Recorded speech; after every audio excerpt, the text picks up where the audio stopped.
section lead, so I did ATO section. Also for 1-4, prior to that, I did the 1-4 Delta team lead.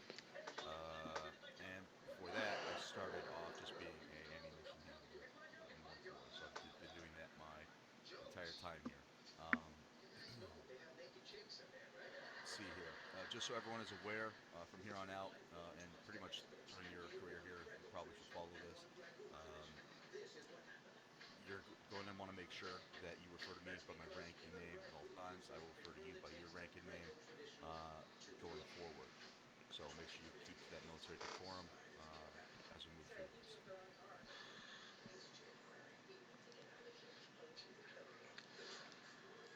Part Okay. of it. Basic So training. first, another thing I will mention is also do not call me or any sergeant or anyone in enlisted ranks as sir. You'll get fucking yelled at, so don't do it. Um, Again, that is reserved for officers only. A lot of people make that mistake because they're trying to be respectful, and I understand that, but don't do it. Um, so, start off with, I I'm going did to go that. through a bit of history with our realism unit. So, the 506IR was founded in late 2014 by former members of the 15th MEU SOC Realism Unit. Many of our members are veterans and active duty military from around the world, and the primary focus of this unit is light infantry combat in Arma 3, utilizing real to life tactics, techniques, protocol, and communication. The core of the unit is based around light infantry platoon task forces with a small amount of supporting assets. At its core, a realism unit is a role playing unit, and we strive to promote an immersive and professional environment for members to role play in by providing unique and structured military experience. When in game, members are expected to act as if they are on a foreign battlefield or a domestic training environment. For these reasons, the minimum age to join the 506 is 18 years old. The goal of this unit is to always balance the realism with the fun. So if members are not enjoying the experience, then there is no point in this unit in the first place. So when there comes a point at which a decision between the two has to be made, we do from time to time err on the side of fun because this is just a game and we are here for entertainment. So what that means is even though you need to leave your base to go deploy in another country overseas, quote unquote, that's what you'll be doing. We're not going to put you on a C-130 and fly you in a fucking circle on a map for 12 hours for realism's sake.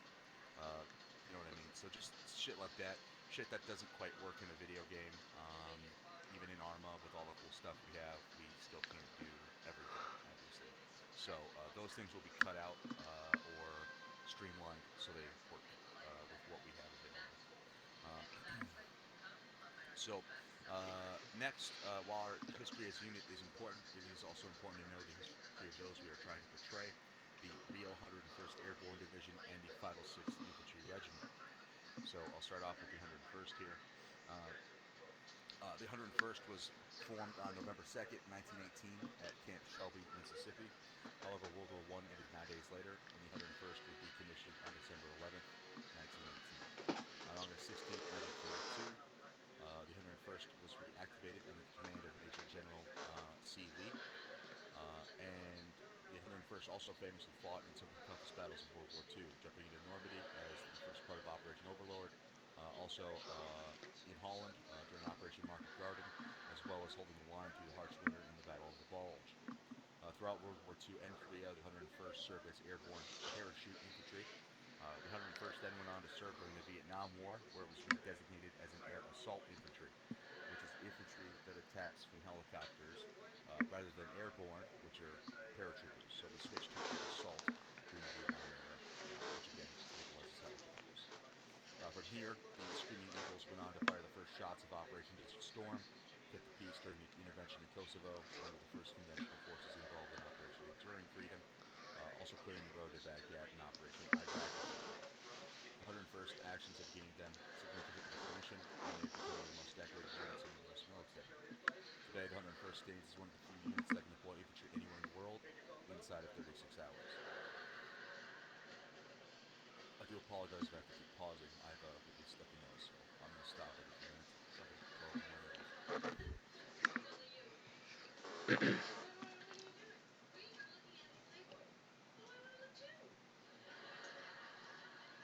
Okay. Next section is about the 506. So a 506 is a regiment, again, part of the 101st Division. Um, so the 506th Infantry Regiment was formed in 1942 at Camp Toccoa, Georgia, where it earned the nickname Currahee after Currahee Mountain, which borders the camp. Currahee is a Cherokee word which translates to stand alone and also became the unit's motto. Members of the unit wear the spade symbol on their helmet and the screaming patch on their left sleeve. The 506 participated in every battle the 101st has, often being on the front lines, making the 506 one of the most decorated regiments one of the most decorated divisions in the U.S. military. As of today, the 506 consists of two battalions.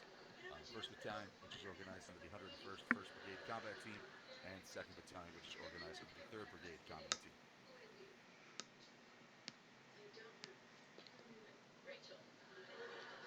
All right. Next is policies and procedures. Our unit is operated on a set of policies and procedures as well as common sense. These allow us to enable us to control discipline within the community and keep our realism aspects. To start with, then, with that, you have your military occupation specialty and your billet, or MOS. Your MOS is what you're qualified to do. So, for example, the MOS of an infantryman is 11 Bravo. As a member of the unit, you can hold various MOSs, but can only hold one MOS at a time. So, if you're an infantryman, you cannot fly a helicopter unless you are even if you are qualified. You would, however, have to transfer to aviation and fly. So, these are permanent billeted positions. You can't just one day decide you're going to do something different. You can, of course, change if you want to, but it's not an on-the-fly type of deal. That is a permanent type position that suits you. And yes, you can change it, but again, do that lightly. Next is your billet. Your billet is what slot in the roster you fill. Each billet has a role, rank, and MOS attached to it. So, for example, to be an infantry squad leader, you must hold the 11 Bravo MOS.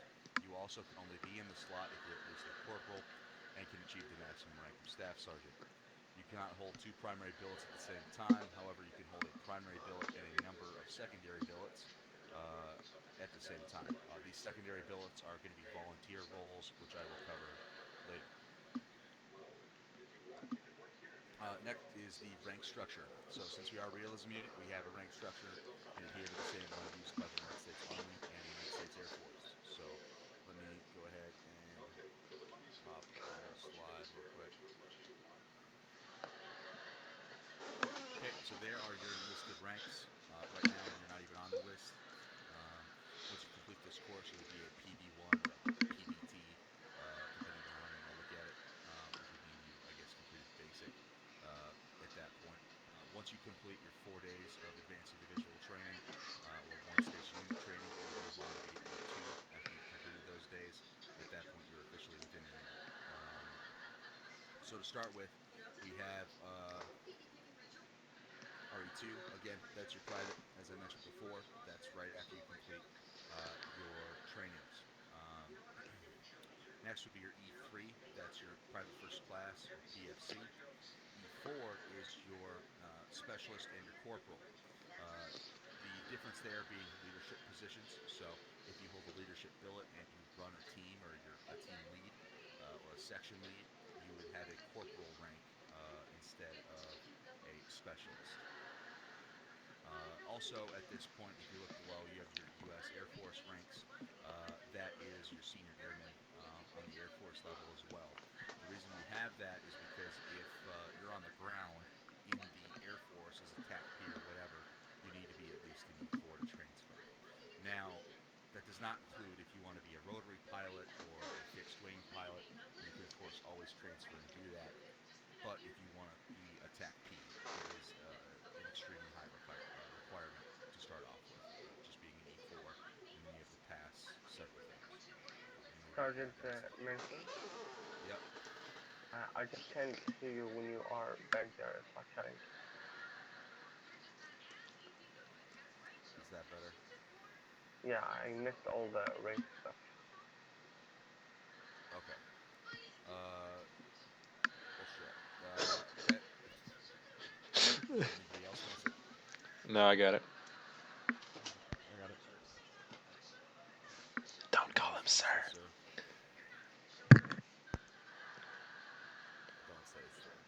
I didn't hear him say sir.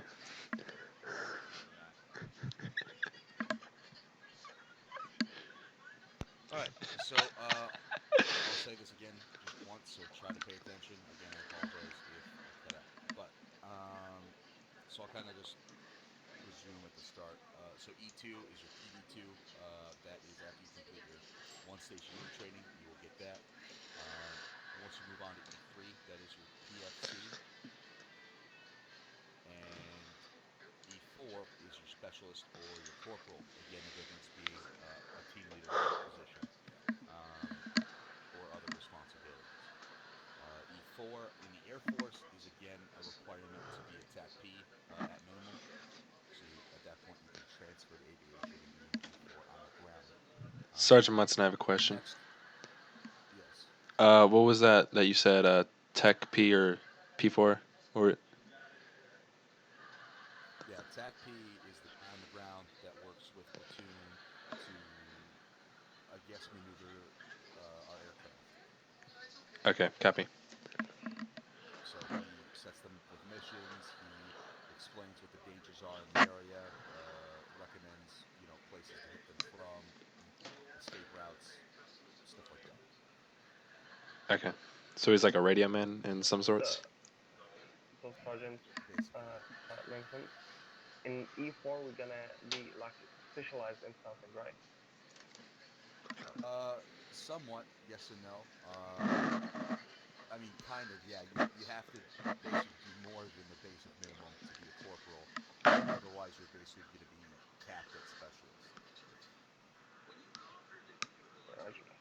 So you either have to run the team, or for the Air Force, or do whatever to go above that. Um,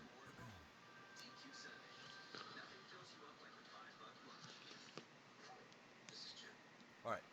Next is your E5. That's sergeant in the Army and staff sergeant in the Air Force. E6 is your staff sergeant in the Army and technical sergeant in the Air Force. E7 is your sergeant first class in the Army and your master sergeant in the Air Force. E8 is your first sergeant and your master sergeant. Again, the difference being their role and responsibility. E9 is a sergeant major, command sergeant major, and a sergeant major of the Army. Again, difference being their role.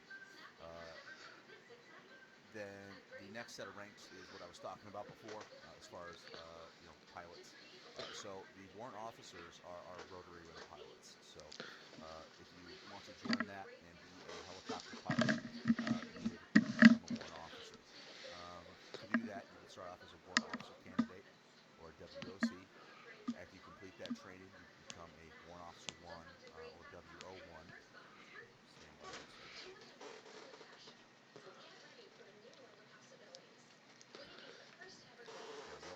There we go. Excuse me. If you have a question, just put a Q in the side chat.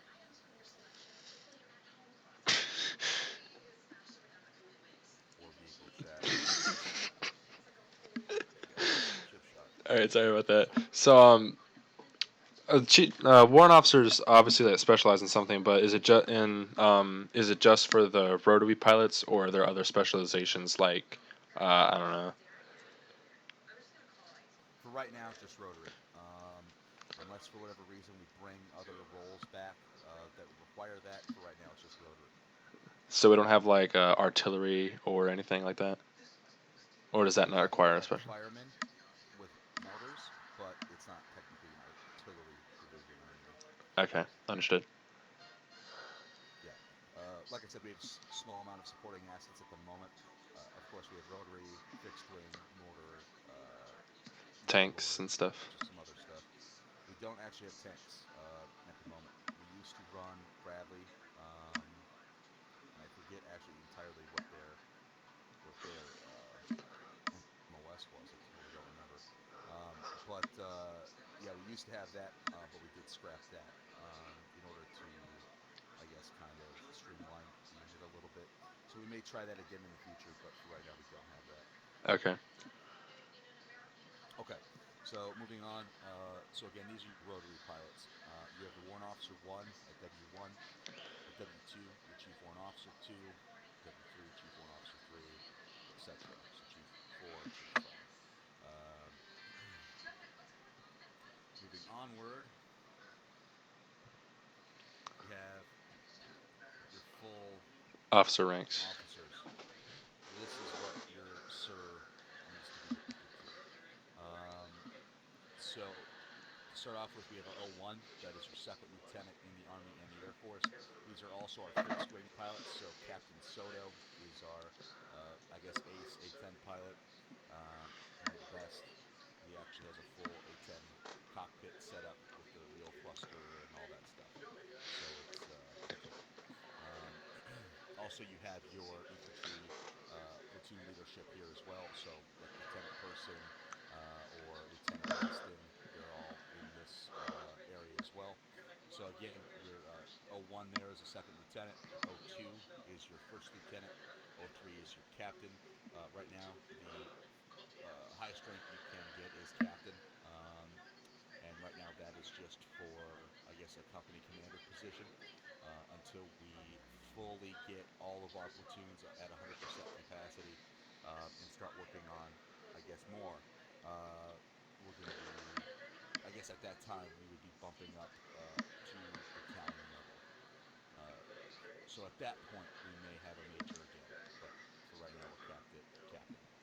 Uh, Next, we have our O4 as major, like I said. O5 is lieutenant colonel, but that picture's wrong. It's actually supposed to be a silver leaf, like O4, just silver.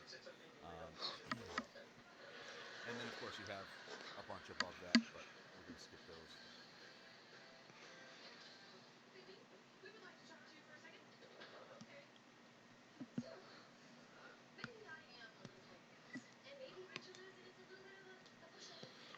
One second here. All right.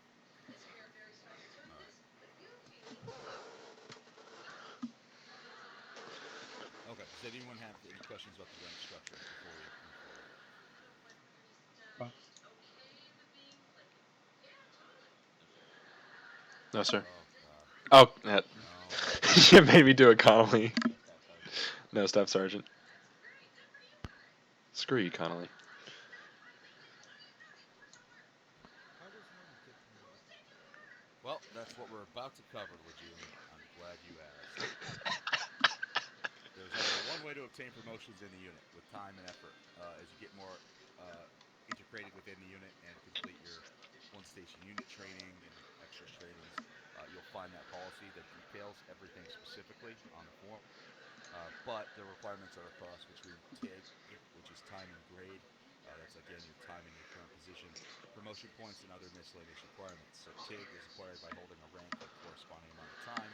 Promotion points are acquired by being an active member of the unit and attending trainings and operations.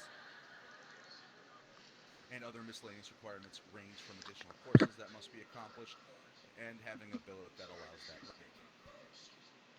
So some roles have additional courses or qualifications you must take before getting that spot. Like, for example, be in my squad, fourth squad, you have to take additional weapons trainings.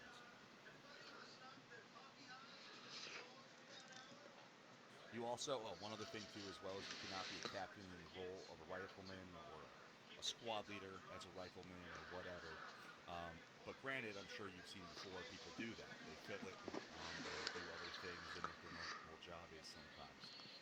The only way you're allowed to do that is if you're doing it on a week that your platoon is not scheduled to have an operation. So we switch off right now. So we do every other Sunday for Havoc 1 and Havoc 2, and Havoc 3 does it on the second and fourth Saturdays for right now. If we add a whole second company, they may also alternate Saturdays or do Fridays. That's what we used to do. Um, so with that said, you can always fill in on a day that isn't your platoon's day, and you can do any position you're qualified to do. So you can fill in if you're a squad leader. I could be a team lead or rifleman or I guess another squad lead, but I can't do anything really above that. Or of course I can't be a pilot or anything. Um, but if you're a rifleman, yeah, you can definitely fill in as an automatic rifleman or a grenadier, the next week or whatever. It's just you have to be qualified to do so. Um, Also, everyone here earns their rank by dedicating their time to the unit and being active. There is no special treatment. Next section, I guess, does that answer your question? Did you? Yes, that's over. Okay. Also, next, during all official unit functions, kind military courtesies must be followed. This includes in starting with calling personnel by their ranks and last name. When addressing a PD1 or PD2, you can simply address them as private with their last name. Private first classes are usually addressed as private, but can be addressed as PFC. Sergeants, staff sergeants, sergeant first classes, and master sergeants can all just be addressed as sergeant. So as I said before, I am a staff sergeant, but really that's only for official capacity.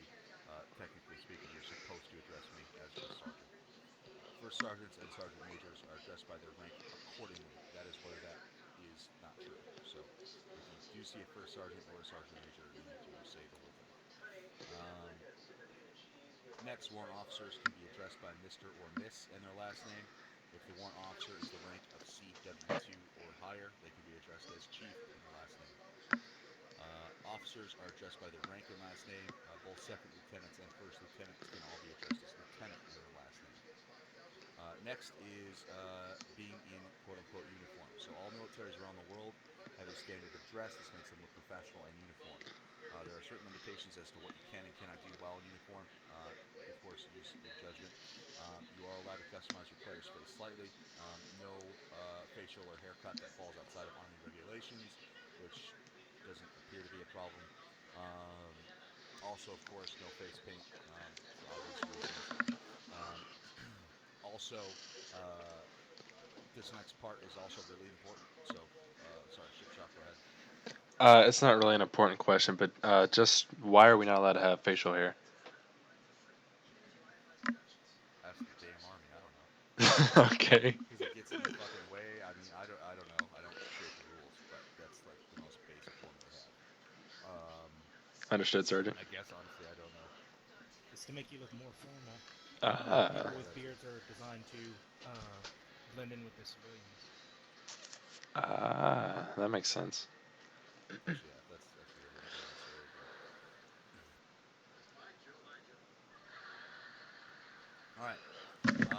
Next is bringing rooms to attention. So during all official unit functions, and I guess just being in Teamspeak in general, it's best to follow this practice. So if an officer or a higher-ranking member enters the room, the senior-most person shall perform a room attention.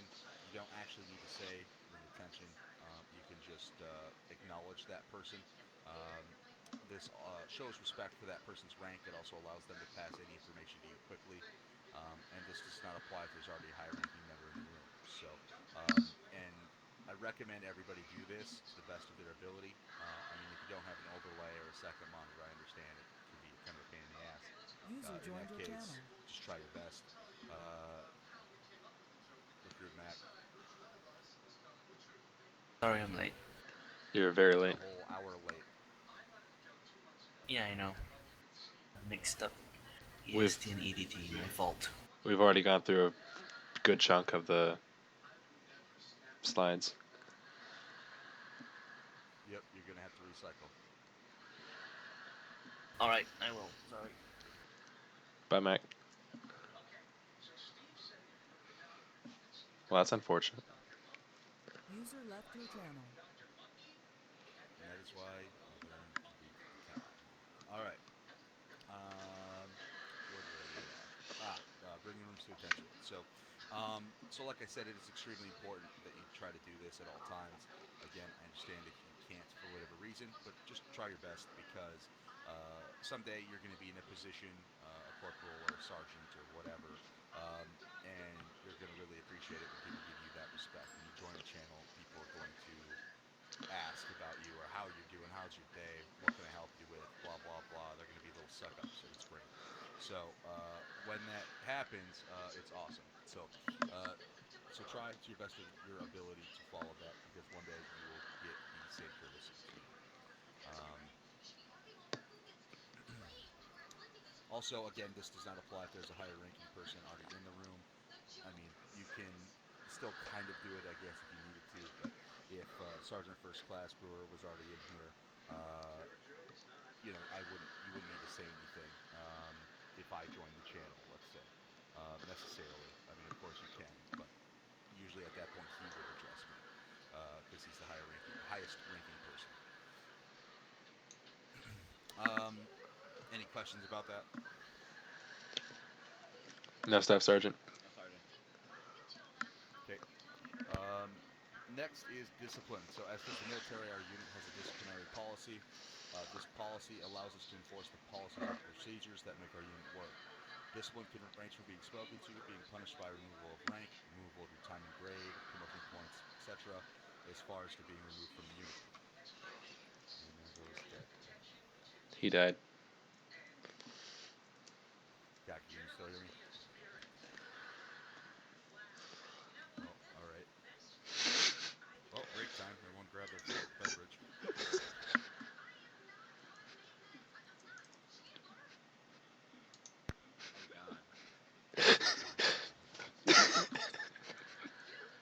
I usually picked it up.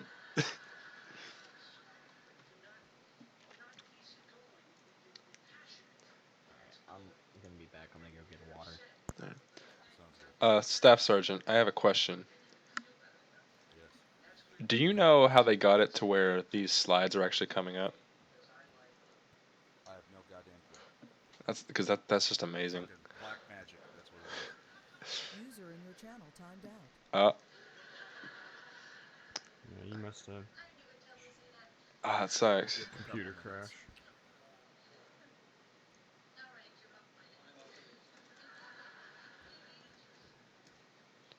How come I? Never mind. There we go. I'm stupid. You like use these controls for so long, and for some reason you just forget how to do it.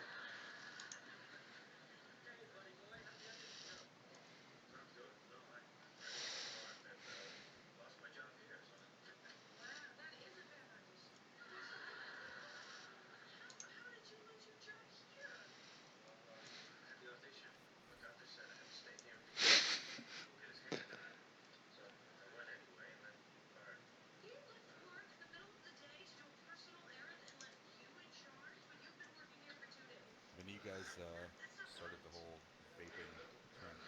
Wait, what? No, I don't suck dick. Sorry. I was about to make a similar joke. Yeah. Now I'm upset. 'Cause I grabbed one today because I smoked like a pack and a half or two a day. Yeah. And I don't know. Well, for one, it's fucking cold. It's like negative whatever here. It was like 70 today. So I'm sick of going outside. So On a trade, it's like 110. yeah, fuck that too, I guess. So, My brother, he vapes, and he let me grab his vape and vape off it. It wasn't bad. There's definitely a great alternative to cigarettes, though. Oh It's yeah, way better. especially coming from a Way healthier. family where you have a higher risk of cancer. Yes. plus I'm lazy and I want to smoke inside and I want. Yeah, Yeah. and plus I I can't actually stand the used to smell. smoke indoors, but it's yeah, Yeah. it gets out of fucking control. I can't stand the smell of smoke from a cigarette. Even American Spirits is pretty good. Unless I know someone who smokes American Spirits, I don't. Most people I know smoke menthols or Carltons. Oh man. Fuck menthol. I used Not to my say that source. until I got so bored of every other cigarette that I User switched to joined your menthol. channel. Khaki back! Yay, khaki back! Sorry. We haven't left So you behind. just I was able to hear you, but the game froze. I pressed Alt to delete. Nothing happened. Nothing. It's okay. We didn't. And that's Arma. Yep. Yeah, it kind of comes with the package. Yeah, you can just hop back in. Just FYI, if you guys do have issues with performance and crashing, you may want to look into switching up memory allocators. I won't really explain how to do it, but if you just go on YouTube and look it up or on Google, it'll explain how to switch up memory allocators to a possibly better one until they release 64-bit officially. Hey, Connolly. I take it Khaki hasn't had his situation fixed. No, he's in the channel, so he should be connecting soon. I moved closer to you, Connolly. How you like that? Or you can move the chair. Yeah, you just press carry and then you shift over. That was Oh it. no. Is that okay, Staff Sergeant, or do you want me to put the chair back? Put the chair back. Okay. Quick question: how do I get out of the chair? You scroll up and then you stand up. Yeah. No, don't tell him. It'd be funny. The way it's done. Sorry, Staff Sergeant. The rest of us carry on with training, and I'm just like, yeah, I'm still stuck. We could just all walk away from him and laugh. That'd be great. Or we could just continually tap him on the shoulder. Sure. This is what it's like to be in a straitjacket. Yes. Staff Sergeant. Wait, never mind. He disconnected. You ask who PDT Stewart is? I have no Yeah. idea. Okay. Oh, it looks like. Oh shit. What? We'll be doing the squad training here in a minute. That's fine. What's happening? It's just they're doing squad training. Probably. It's cool, but We'll be fine if we're in a different TeamSpeak channel, right? yeah. Even if we weren't, it wouldn't matter anyway. That's the whole point of TFAR, is that you can Yeah. pack 70 people in a channel and it works fine. I don't know why I'm so excited, but my character just yawned, and I thought it was the most amazing thing. I think if you hit the 0 key on your numpad, you can stop those goofy idle animations, I think. I don't know. They're cool though. They had character. The immersion is off the charts right now. Yeah, like I've played Arma for like 3,500 hours, so after you play that much, you're like, fuck the goddamn animation. Dude, I've had this thing. Oh, sorry, Staff Sergeant. I've had this thing for the game for like 2 weeks, and I have over 70 hours on it. This game's amazing. Oh, there's a third person. You just realized there was third person. Yeah, you press enter. I just got ejected. Yeah, that's been happening to me a couple times too. Yeah, he'll pop up from the chair. Khaki, you just coming? Yes, yes, I'm just loading the game. Come on, Khaki, we believe in you. Okay, well I'll keep going real quick, because there's actually not that much left of this section. So next is, I guess, discipline. So again, we have a disciplinary policy. Distant range. Okay, I already covered that part. After you complete advanced individual training and OSUT, you can find the full disciplinary policy on the forums.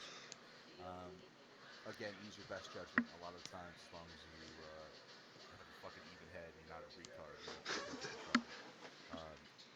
So next is the forums and units TeamSpeak. The forum and the TeamSpeak are an essential part of our communication. Do not edit your profile on the forum in any way. So if you get a promotion, if they spelled your name wrong, if you're supposed to get an award and they didn't do it, or whatever reason, or if you get a different position and they didn't update it right away, doesn't matter. Just leave it alone. That is taken care of our volunteers for S1. They handle that portion of it. So you're on the list to be done. And they will complete it within usually 48 hours at most. So just keep that in mind. That's their job. That's what they like to do. They signed up to do that job. So don't fuck with your profile, especially if it's wrong and they got to go back because it's on their list to do it anyway. You're just creating more work for them because they got to fix it and find out why it was fucked with or fucked with it and get them in trouble because you will get in trouble by doing that. Next, no porn, advertising, political comments or discussion, racist remarks, or trolling. Those rules apply to forums as well as the public areas of TeamSpeak. Now, public areas of TeamSpeak constitutes as any game room, anything like that, where at any point any member of a different belief system than you could hop in and be offended by that. Now, if you're in your own channel and you're a team lead someday, or your buddy's a team lead and you and him kind of have an understanding of how you'd like to talk, then yeah, you can chat about whatever you want in his or your channel.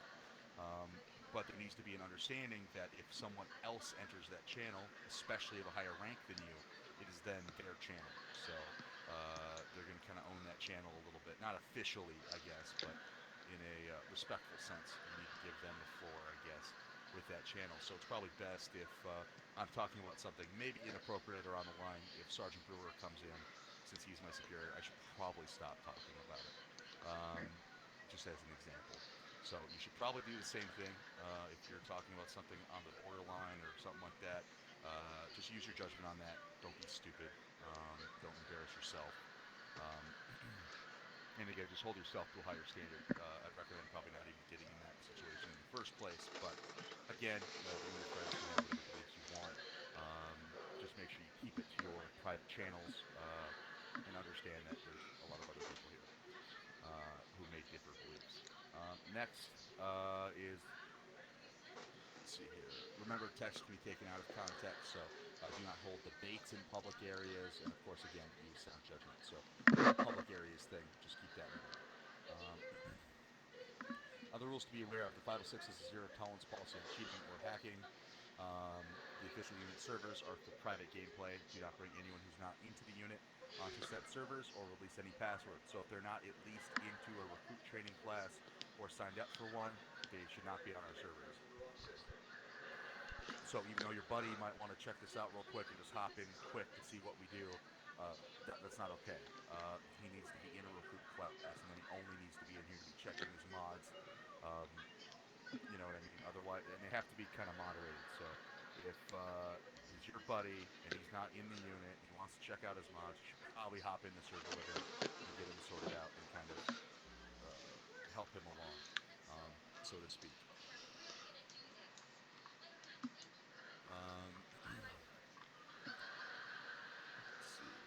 Also, do not post in the TeamSpeak Global chat room. So that's the chat room that I notified you of recruit training.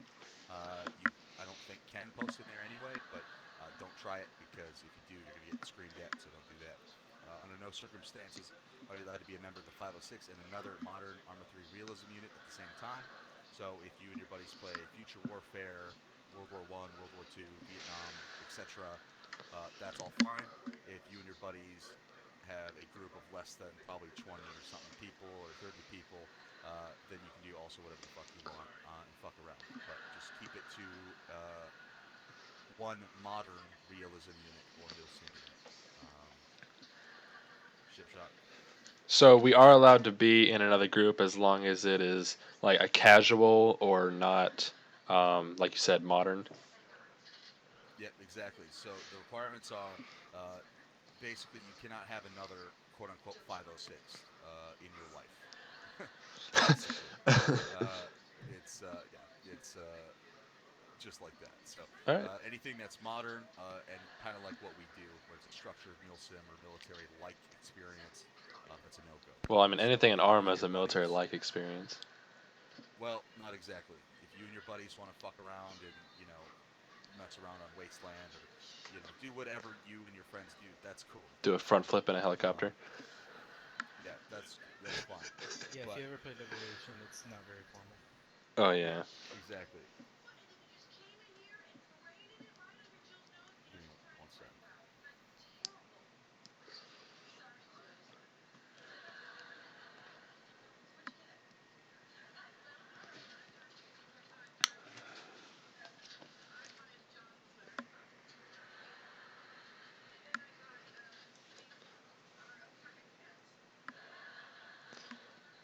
All right, sorry. Sergeant Peter is messaging me for squad training, so he may or may not be hopping on here. So yeah, sorry. So back to what we were talking about. Yeah, you can definitely still hang out with your buddies and do that. I mean, I actually hang out with a couple different guys like Luton and some of those dudes from time to time in the week when we're not doing stuff. So that's perfectly okay. It's just again, you need to make sure they're not a realism or Milsim unit. Like for example, the guys with Luton are far from Milsim. They're tactical and sometimes professional, but they have a lot of fucking Sorry, I kicks. can't hear you. Might need to fix your shit. Did everybody else hear me? Yeah, Kaki's in his. Okay, never mind. Yeah, okay, Yeah, I- He I was can in his hear you. underwear. Okay. So anywho, so I do stuff with other people and other groups. It's just they're not necessarily Milsim units, so that's kind of the line you got to cross, or you got to walk carefully and make sure you don't join something like this. Connolly. So, I don't know if this, I don't know, like which lines this crosses, but if you were, I don't know, have like an 82nd Airborne World War II unit, That's fine. It's not modern. but if they do milsims, is that like That's fine. It's the World War II is not modern. okay? Yeah. Again, the contingencies are it cannot be modern and a milsim experience. Okay. So you can have, deviations from that. So you can have milsim, but then it can't be modern, and you can have modern, but then it can't be milsim. Okay. If that makes sense. Yes. Okay. Thank you, Sergeant. Yep. Okay. Next, we're gonna go into some organization stuff. So, um, actually, never mind. Hang on. Let me cover our volunteer stuff real quick. So, the battalion staff is made up of members of the unit who volunteer their time to ensure the unit runs smoothly day to day. So, stuff like this, recruit training, your advanced individual training, combat medical schools, stuff like that. That is all volunteer time. So, please appreciate that whenever someone takes their time to do that. Thank you, Staff Sergeant. Again, you're very, very welcome.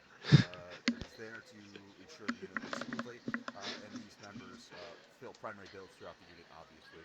So each section is known as an S shop. The first shop, for example, is that personnel shop that I mentioned before.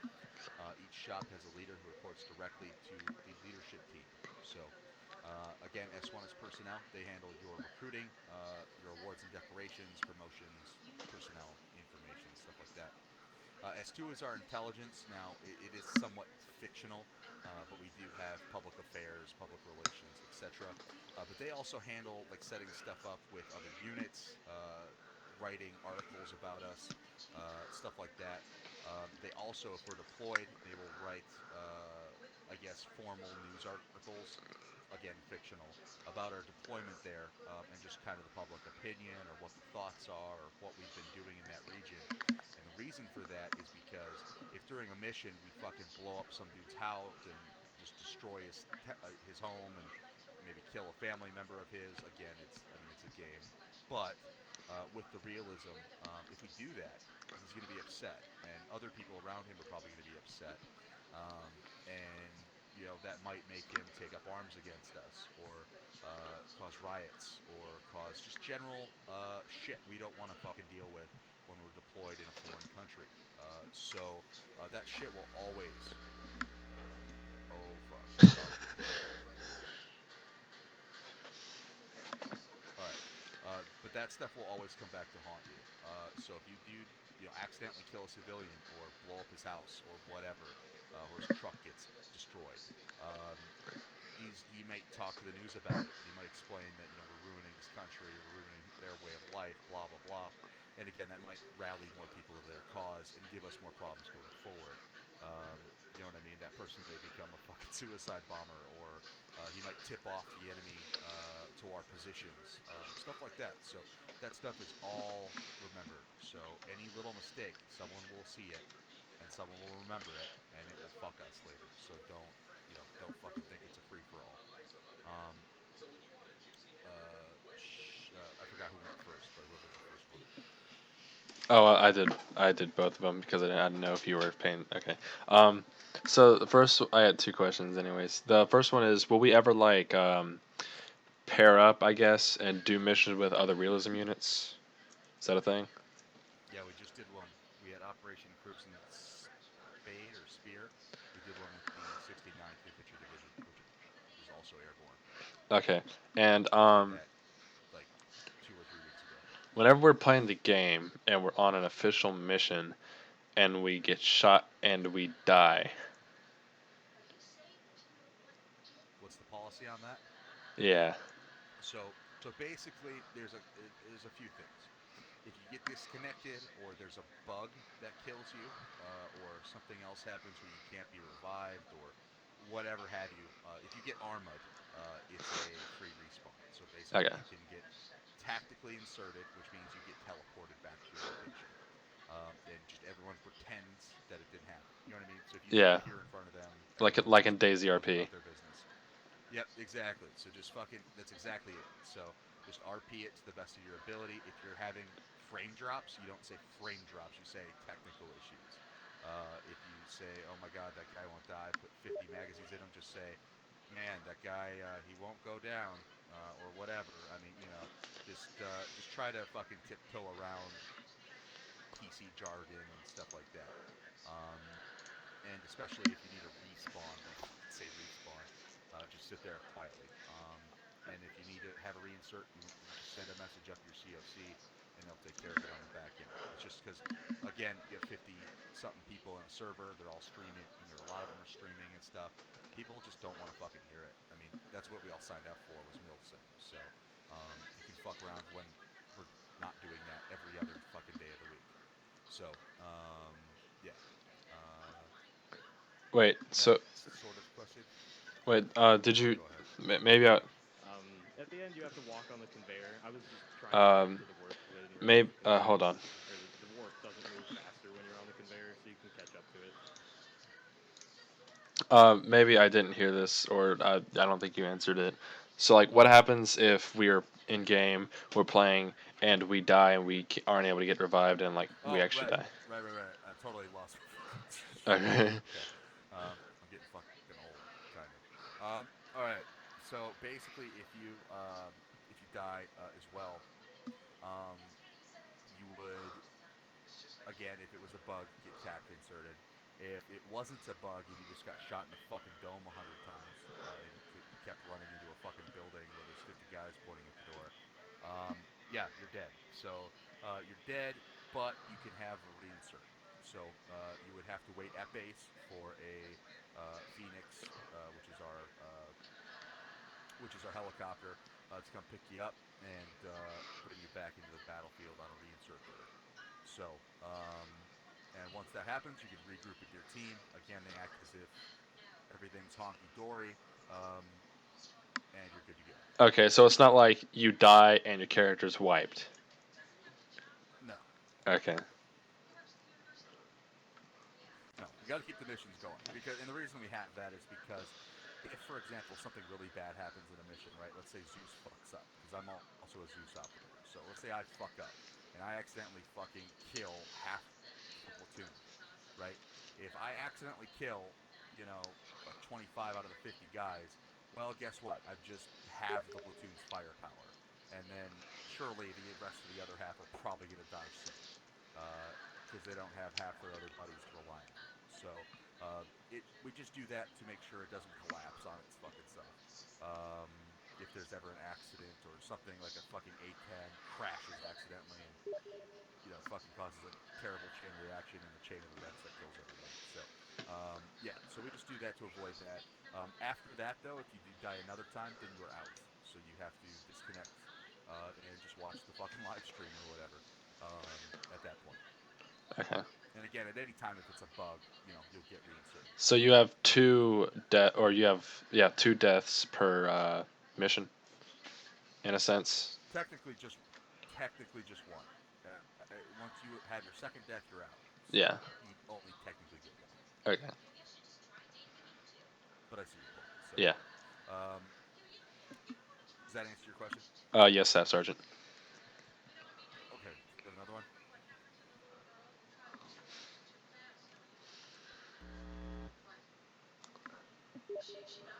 Connell, your mic is like flipping out.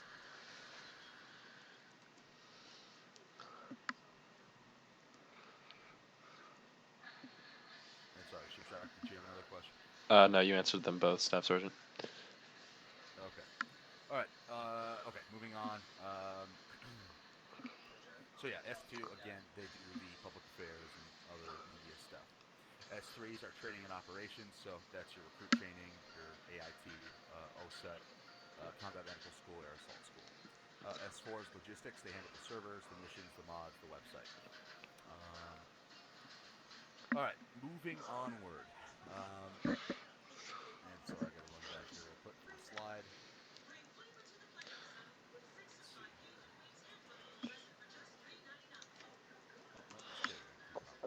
Okay. So I'm going to kind of work my way down here. I'm going to start basically from the tippy top of how we operate to the regular soldier. So to do that, we're going to start out with a company level. Okay, so a company. Well, first of all, we're an air assault company. This is Alpha Company, call sign Havoc. This is the only company we have at the moment. The company is led by a company commander or CO. He oversees the company and determines their direction. Underneath the CO is the company executive officer or XO. He's second in command and oversees the day-to-day operations. Lastly, each company has a first sergeant who represents all enlisted personnel in the company and acts as an advisor to the CO and XO. Each company is allowed up to 3 infantry platoons. So, if you look at TeamSpeak, it's the best way to put it. You have your Alpha Company, 156 IR, Havoc. That's what they're talking about. That's a company. So, a company has 3 platoons. Okay, a platoon has 40 men. So that's what Havoc 1, Havoc 2, and Havoc 3 are. The first platoon, second platoon, third platoon. Okay, so 3 platoons in a company. All right. And if you look in TeamSpeak, you have your company commander as Captain Drumheller. Your XO is not filled, for sergeant not filled, and company senior medic are not filled. The reason again for that is because third platoon is not all the way full yet. Once they're full, those positions will open, and then we'll start working on a whole second company because our first one is full. So moving onward, we have let's see here, the platoon level. So we're again working our way down. So the platoon is made up of approximately 40 individuals. Platoons are the most basic sized element that can accomplish a mission. Each platoon is made up of 5 parts. Platoon headquarters, 3 rifle squads, and a weapon squad. So as you can see here in the slide, that is a platoon. That is what makes up and if you've ever listened to one of our missions, if you look at platoon headquarters there, that is 1-6 and 1-7. 1-6 is our lieutenant, so in Havoc 1's case, Lieutenant Person. 1-7 is our platoon sergeant, so that would be Sergeant First Class Jay Brewer. So if you hear us calling for 1-6 or 1-7 on the radio, that's who that is. Next, let's see here. Right, so the platoon headquarters is made up of the platoon leader, as I mentioned before, who's the officer in charge of leads the platoon. So again, that would be Lieutenant Person in our case. The platoon sergeant, who's the senior most enlisted soldier, that would be Sergeant First Class Brewer, and the platoon medic, which is Sergeant M. Brewer, which makes everything confusing, who is the senior most combat medic. The platoon leader and platoon sergeant, as I mentioned before, make up the platoon headquarters team leader. So, moving down some more, we have our rifle squad. So now we're at the squad level. Rifle squad is the most basic building block to an infantry platoon. The rifle squad is led by a squad leader, and the squad leader is an experienced infantryman holding the minimum rank of corporal and is an expert in small unit tactics. The purpose of the rifle squad is to maneuver around the enemy and destroy them. Each rifle squad consists of 2 fire teams. So you have the squad lead. We got to turn off the mic.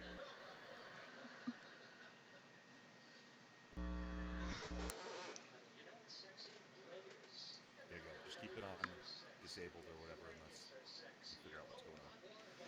Okay, so each squad has a squad leader and their squad medic. They kind of stick together in most circumstances. They're buddy teams. At least that's how I run mine. Then you have your first fire team and your second fire team. So that's 8 men plus your 2. That's 10. So you got 10 men per squad. Multiply that by 4 squads. There's your 40 guys. So next is your weapon squad. So that's me. That's what I do. The weapon squad is the 4th squad in the infantry platoon. The weapon squad is led by a weapon squad leader who, like their rifle squad leader counterparts, is an expert in small unit tactics. The weapon squad employs 3 types of weapon systems: the M240 Bravo medium machine gun, as well as the FGM-148 Javelin missile system, and or the M3 Mars, which is a Carl Gustav recoilless rifle / rocket launcher, whatever you want to call it. The weapon squad brings the most firepower to the platoon, so they can either destroy the enemy or allow the rifle squads to maneuver around the enemy.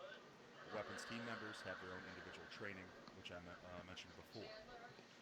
So another thing I will mention quick, and it will be kind of confusing if you're not familiar with Army structuring, or I guess just how teams break down. But if you look, my squad is obviously different than the other rifle squads. The reason for that is because mine's broken down differently. So instead of me having 2 teams of 4, I have 4 teams of 2. Now, I'll also preface this by saying each squad okay, has their squad leader, their squad medic, and 2 sections. Okay, so regardless if you're weapons or you're a rifle squad or whatever, if you are a squad, you are granted 2 sections. A section is 4 people. A section can have a section leader. So, with that said, even though I have 4 teams, I still only have the same 2 sections as a normal rifle squad would. Okay, and what I mean by that is a section leader is slightly different than a team leader. Okay, now technically speaking, they're the same thing. They do the same thing, but a section leader just holds a little bit of I guess, different ranking than the other. So if you look in TeamSpeak and you scroll down here, just so you can see Havoc 1, like Havoc 1-1, Havoc 1-4, etc. Okay. Um, if you look at 1-1, okay, that's Squad Leader Staff Sergeant Sherry. Okay. He has his Havoc 1-1 Alpha, which is Sergeant Elliott. Okay. You also have your Havoc 1-1 Bravo team lead, which is Sergeant B. Carter. Okay, the TL is team lead. So they are team leads, but they are also section leads. It's just they don't call themselves section leads in rifle squads. But that's what they are.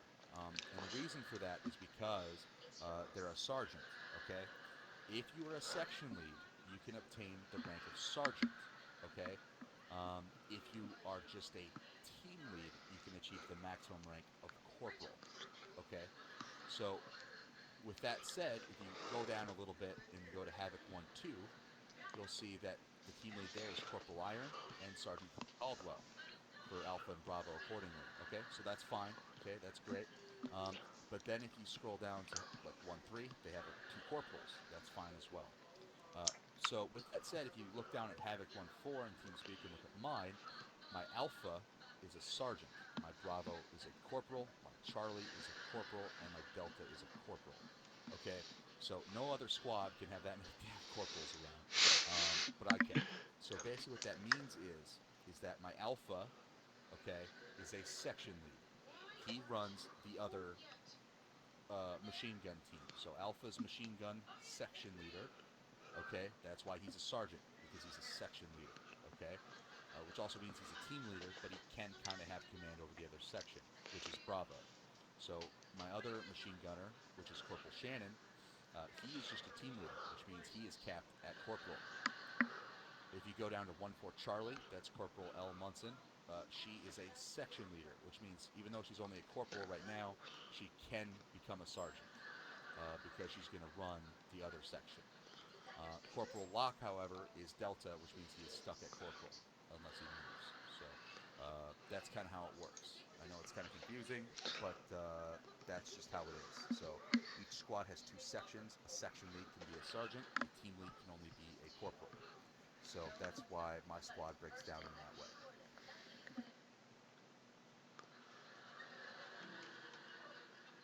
Okay, any questions about this? Because I know it's kind of a mouthful. No, Sergeant. No, Staff Sergeant.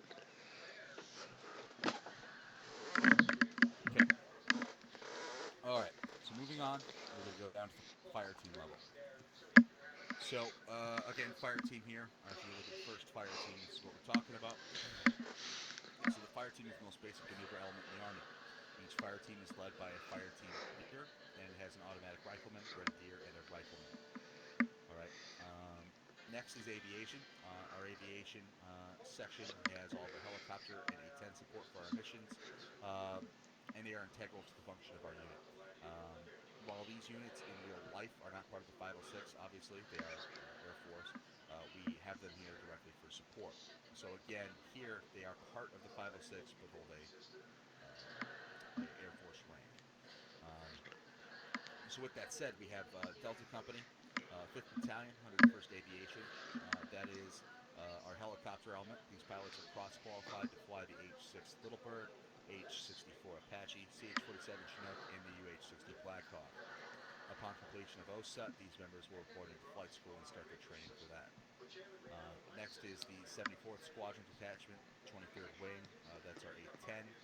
They fly the A-10 Thunderbolt II. And again, they're not part of the 506 or Army in real life. They are Air Force. Again, they are here for the support they bring. Also, upon completion of one station unit training, they will also report into flight school. Next is supporting assets. So we also have a mortar section. So for right now, there are, I guess, our one supporting asset if you don't look at aviation stuff. Each company has a mortar section. Our mortars offer indirect fire capabilities to our platoons. These mortars allow our units to breach heavily defended and entrenched enemies better, while leaving the enemy no place to hide. Upon completion of OSET, these members will also have their own specific training courses. All right. Does anybody have any questions before we proceed to the somewhat fun part? No, No, Staff Sergeant. Staff Sergeant. One question about the mortar section. Yep. When will they be getting their training? Like, do they go after OSAT to a training school? Yes. Exactly. So everybody attends OSET, or your AIT. Everybody goes through that. And if you're going to be a medic, you go to your medic school. If you're going to be a pilot, you go do that. If you go do weapons, you go do that. And that's just how it works. You split off, and then you do your own thing. Once you're completed with that, then you're placed in your position. I have a question actually. Yep, go for it. So we're doing the X-ray training. Does whatever training you're doing affect where you can be placed, or can you just be placed wherever you're needed? Both.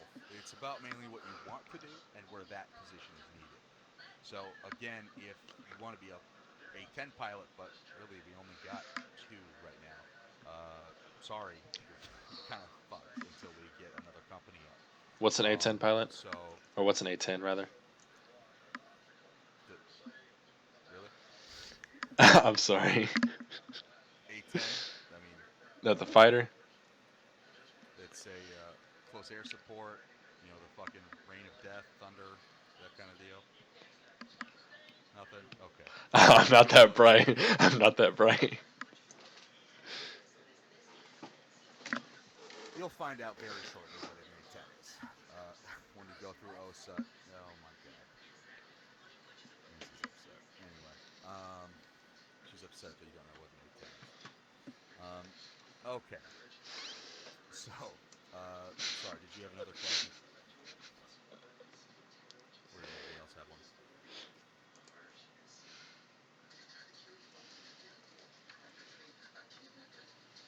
Okay. All right. So, hop over here then real quick. Unhinge your butts.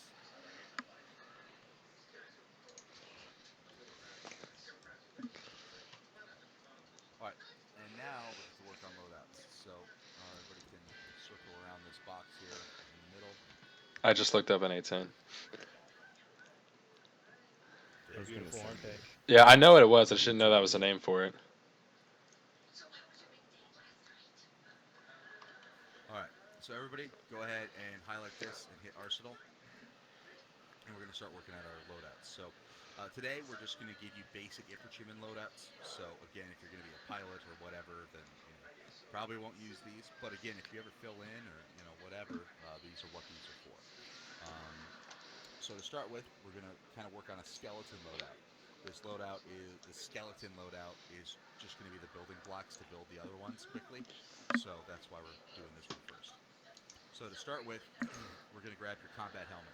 So if you go to the headgear on the left-hand side, go to the very top, go to the ACH OEFCD, grab the very top one.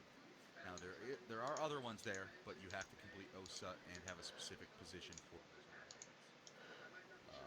and definitely not the rupture. All right, so everyone grab the fucking top helmet.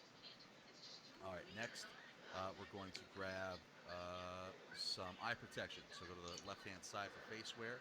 Grab yourself some ballistic glasses or some shades or whatever.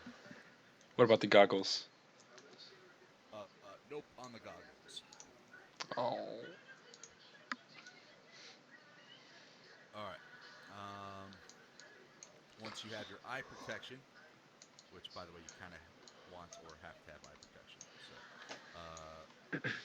after that, we're going to grab your night vision goggles. So under NVGs, you're going to grab one of the first 2. The 14 is a monocle view, so it just has a circle in the middle. That's night vision. which is realistic, but I don't personally like it that way. So I grabbed the 14FS, which is a full screen picture, which that's the one I like. So you can grab one of the first two there, full screen for full screen. Connolly, go ahead. And by the way, you're muted, just FYI.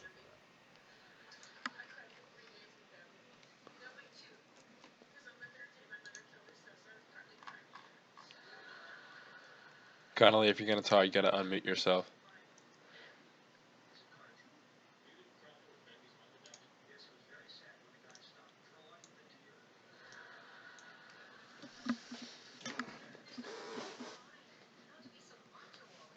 Okay, Khaki.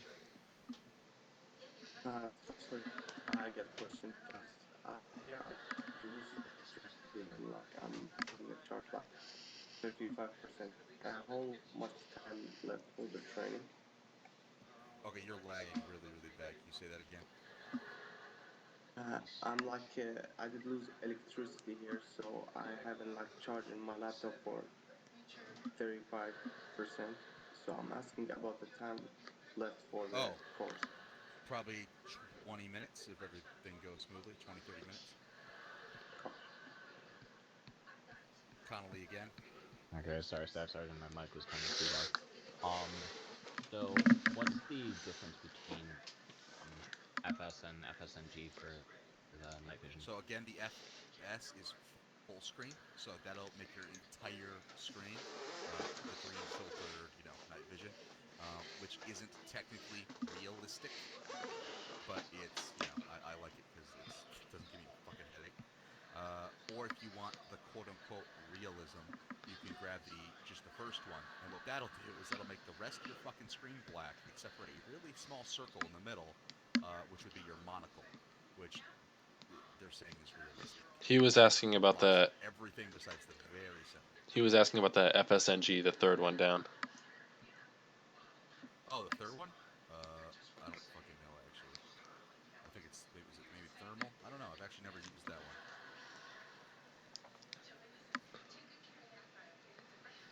Yeah, you got me. I actually don't know. I don't know what the FSNG does. Never actually used it. It's fucking bright though, I'll tell you that. I don't know. It just looks like a normal night vision, so I don't know. Yeah, either way though, pick one of the first two. For whatever one works for you. Alright, next we're going to grab, make sure you have a map. So under map, under terminal, which is just under that, make sure you have a micro dagger, which is like a better GPS. And I'll also say at this point, if you didn't check out the optional mod list, you might want to. We have a optional mod called Shack Tack HUD, which is, I think, extremely important for new people and anybody really. I still use it to this day. It just helps keep track of people, and since we're in a game, there's not a lot of situational awareness. I mean, in real life, if you've been training with someone for years, right, you would know how they walk, or how they breathe, or how they talk, or how they just fucking sound. If your buddy's getting shot, you're gonna know what his scream sounds like, or whatever. I know it's kind of fucked up to think about, but you would know, right? So this is a game though, so we can't exactly supplement that, and you can't have those subtle things that you pay attention to in a game. So to compensate for that, there's Shack Tack. What that does is it shows a little compass at the bottom of your screen that's semi-transparent, and it shows little blips, kind of like a radar, sort of where your buddies are at. It shows what direction they're facing, what team they're in via color, so like red's alpha, bravo's blue, etc. And then it shows, I guess, if they're moving or not. So it just helps with that situational awareness a little bit, so you can kind of keep track of where everyone's going. It also allows you to, keep information better while still looking around and looking behind you and doing other stuff. So if you haven't grabbed Shack Tack HUD, I highly recommend you double check the mod list and grab it. How would we get to the optional mod list? I believe it should be on the forums, which you may need to actually complete OSET before getting it, Copy. Or maybe you have access to it right before OSET. I would ask probably after OSUT, be like, hey, where can I get this? Because I want this. Because your last day of OSUT, day 4, is a operation. So probably before that, you're going to want to get that. Because otherwise, you're going to get fucking lost, more than likely. Um, so just a recommendation. So if you want to write something down, that's probably something important. That before day 4, try to get Shack Tag. If you can't get it on the forums, you can go to Steam and find it, but you have to make sure you do not get the. There's a version with like the full HUD and everything. You need to make sure you get the non-STGI version, which I don't actually know. Graphical interface. That's what it stands for. So you can't have the full graphical interface, but you could just have Shack Tag, which is part of the graphical interface. I know it's kind of confusing, but there should be 2 versions, non-STGI and STGI. Just make sure you get the non-STGI. Understood, Staff Sergeant. That's the one that's allowed. Okay. All right. Okay. Next, so make sure you have a micro dagger. Moving down, go to navigation. Make sure you have a compass. Under watch, make sure you have a watch. And then Does it matter which watch? On the left-hand side, just watch. Okay, and how come we are unable to have a radio? Because we will. But we can't put it in the loadouts because radios break loadouts. Okay. Sometimes they do. So, recently it's actually been okay, but yeah, previously if you put a radio in your loadout and saved it, you wouldn't ever be able to load it again. So, Okay. just don't keep them in our loadouts. Okay. So moving onward, go back to your uniform on the left-hand side. And then on the right-hand side, that window should open up for to put stuff in it. All right. So you're going to go ahead and hit the plus for miscellaneous items. And in there, you're going to see some cable ties towards the top, like 5th from the top or 6th. You're going to grab 2 cable ties. Then at the very top, you're going to see bandages.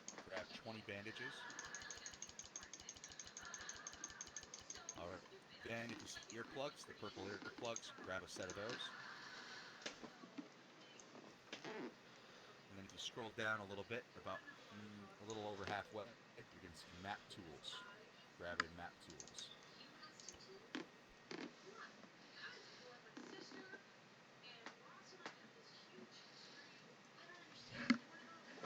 All right, say again. What? I said done. Okay. All right, so if everybody has that, we're going to go ahead and grab a backpack now. So go to the left-hand side, go to your backpack, grab the Eagle A-3 OEF-CP.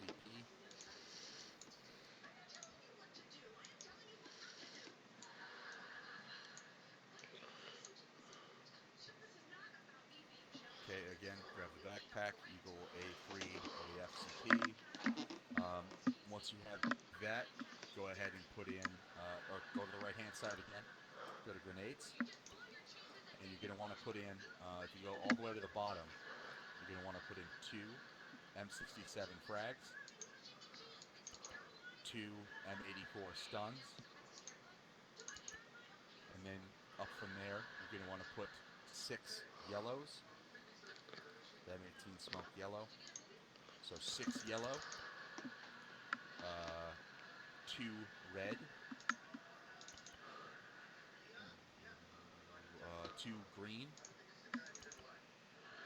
and 1 blue. Question. So again, yep, go ahead. I'm guessing red and green is to mark like friendly and enemy positions, correct? Yep. What is the blue and the yellow for? Blue is broken chain of command, so shit's hitting the fan, and you can't get a hold of someone, or just people are fucking dying. It's really bad if you see blue smoke. And yellow is just for general cover and concealment. Okay. We also have purple, which is for mass casualties, but only medics use that. So basically, blue smoke means everything's foobar when you get out of here. Yep, everything is extremely, extremely bad. Basically, when you see blue smoke, and if you're in the squad, your next goal is to get up on the next net and try to take control the second you can. If you're in the position to, I mean, you know what I mean. Obviously, if you're Yeah. a PB2, it's probably not your job to do that. But if you're the only one left, you know what I mean. If it's you and Yeah. 2 other PB2s, someone's got to fucking do it. You know what I mean? If there's only Yeah. PB2s left in your squad, one of you has to hop on platoon net and get fucking help. So, so that can come in the form of blue smoke or screaming on platoon net. My fucking squad's dying. Help. You know, something like that. Obviously, don't really scream it on platoon, but you get my point, though. So that's what that's for. Is if someone can't figure out the radio in time and stuff is really going bad, toss your position full of blue smoke. Oh wait, hold up, because this is just connected to what I said a whole lot earlier. So you know how you said you die the second time you die, you're out. Yep. So like, let's say several people have died, and you're like, are you allowed to like acknowledge at that point that that everyone in your platoon is dying? They're KIA. Yes. Would you call them out by name Yes. specifically, since they'll be I alive think later, the or? first time, if they go,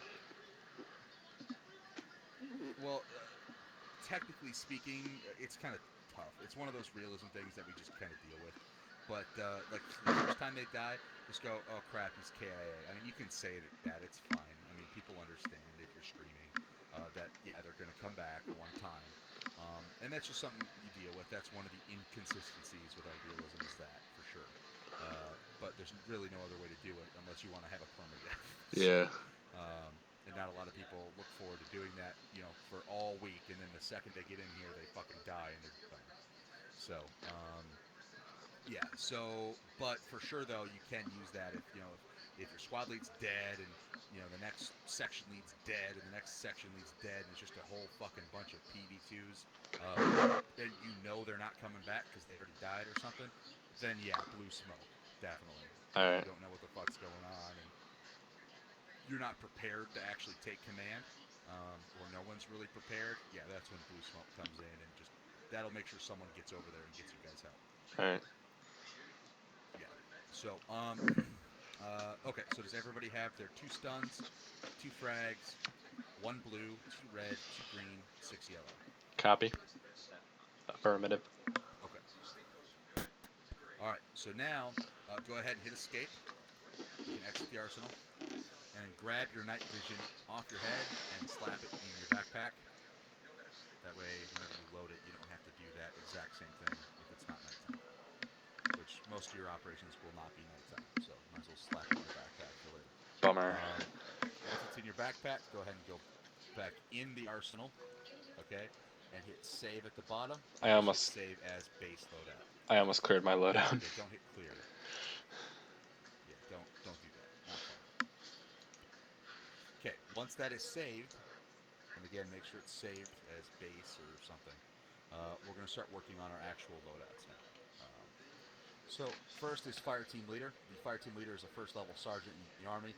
He is responsible for the fire, discipline, and control of his fire team and for the condition, care, and economical use of its weapons and equipment. Normally he's close enough to the automatic rifleman to exercise effective fire control over the weapon. So for a fire team lead, and is khaki naked or is he just lagging? He's probably lagging. I think he's lagging because he was just hovering. Yeah, Lejeune Okay, was well, naked from earlier. Okay, well, khaki, if you have an User in issue, your just channel timed out. okay. I think it's power. All right. Anywho, well, good luck to him. Hopefully he comes back. I can just message him the loadouts maybe. But okay, so first we have to grab our M4A1. So top left rifle M4A1. All right. Once you have that, go to the right hand side for optic, and you're going to grab the M150 RCO. User joined your channel. Just M150 Khaki. RCO. Welcome back. Sorry. Are you still in game? Yeah, I'm in game, but actually 16% left of my battery.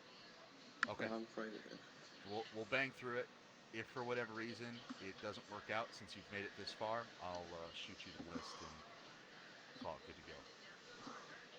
Thank you, Stefan. Yeah, but you have to have these done because if you go to OSET without a loadout, oh crap, you're gonna be in fucking trouble. So don't. Actually, I did save them from the email.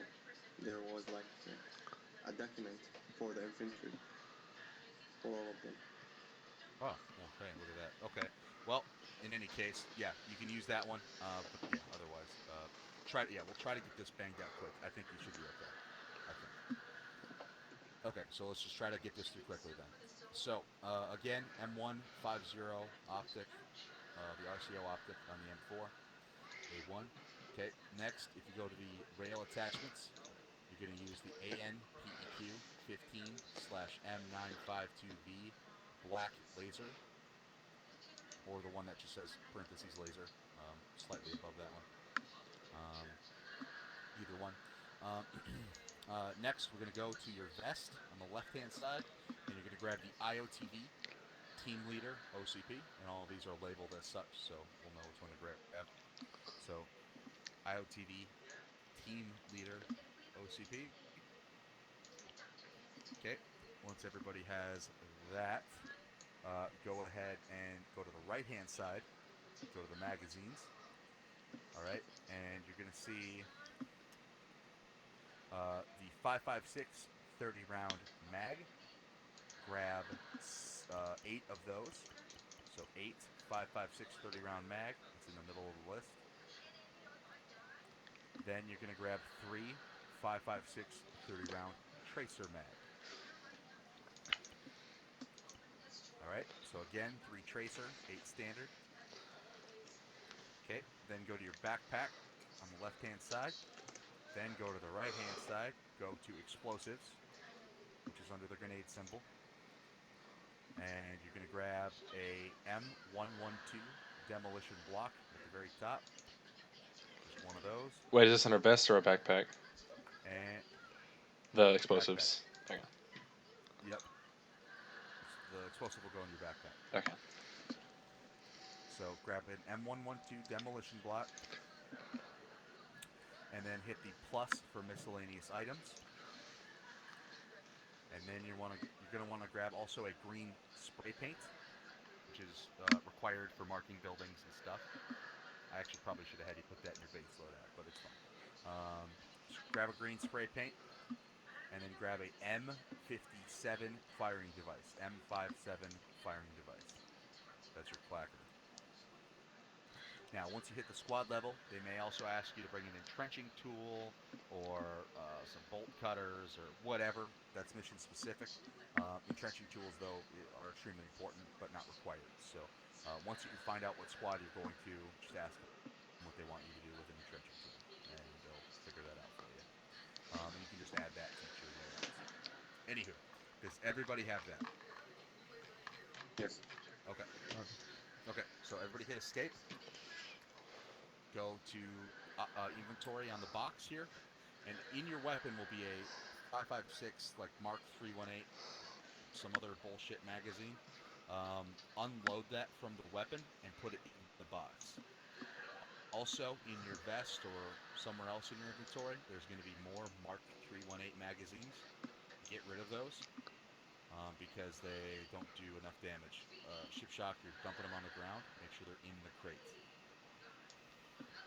There you go. So throughout this process, if you ever see a Mark 318 through any of these loadouts, get rid of it. Make sure you reload the proper 5.56 magazine, just the standard 5.56 round mag.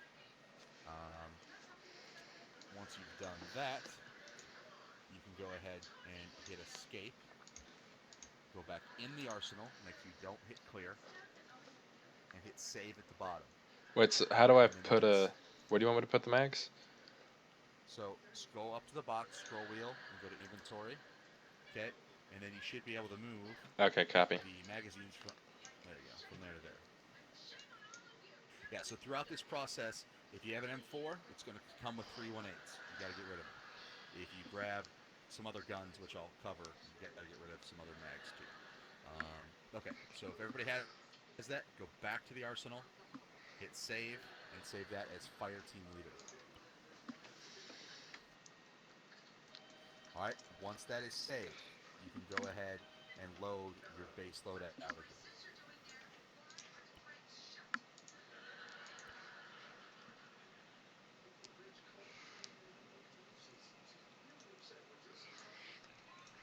Question, Sergeant. Yep, go for it. I'm not getting the option to load it. Is it grayed out? Yes. Try it anyway. Sometimes that happens. Try clicking it and hit load. It has not. Okay, hit escape. Walk around a little bit. Sometimes it just causes a fucking problem.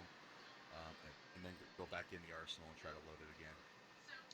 It should work unless you put something in there like that you're not supposed to. It's still not working.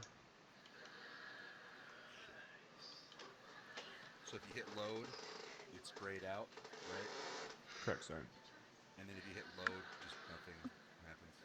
Correct, Sergeant. Okay. Oh shit. Maybe just have him clear his So you wanna loadout drop from where in- he is.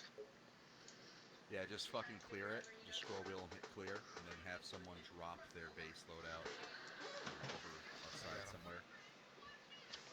And you're gonna have to drop. Let me see if I can do it now. Sorry. No, Yeah. still not working. Okay, so yeah, just head out there. And just make sure you drop everything that you have on you. There you go. So he's Right, dropping the base over there. It's outside. Connolly. There you go.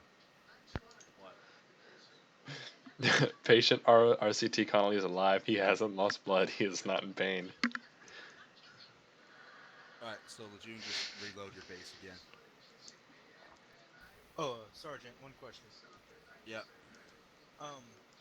The 506 mod pack, does it include the advanced movement mod, or is that just my armor freaking out? And No, it does. It does. What does the advanced movement mod do? You can jump over shit. Okay, I think we're good. Okay. Staff Sergeant, 30%. Yep, so save that again, Williams. What happened to my helmet? Okay, we'll get this banged out. That happens too sometimes. Your helmet will fucking disappear for no reason.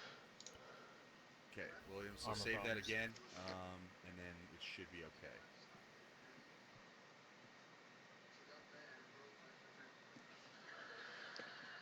Okay, so moving forward, we're going to do the automatic rifleman. The AR is usually the most senior member of the fire team, apart from the team lead, and is the second in command. He's responsible for the effective employment of the M249 SAW, or squad automatic weapon, and for the condition and care of his weapons and equipment. The automatic rifleman utilizes the SAW to deliver a steady volume of fire on enemy targets. The primary responsibility of the AR is suppression of the enemy. So, you're going to go to the weapons on the top left, grab a M249. You can actually grab any of the M249s you want. So there's 6 of them. You can grab any of those 6. They have different barrel lengths, different stocks, different bipod configurations, etc. Just grab whatever one you think looks awesome. Alright, once you have that one, go to the right-hand side, grab a M145 MGO optic. Alright, and then go to the left-hand side, go to handgun, grab an M9 Beretta. Once you have that, go to your vest on the left-hand side. And you're going to grab the IOTV SAW OCP. Wait, what vest? SAW OCP. Okay. Alright, once everybody has that, go to the right-hand side under magazines.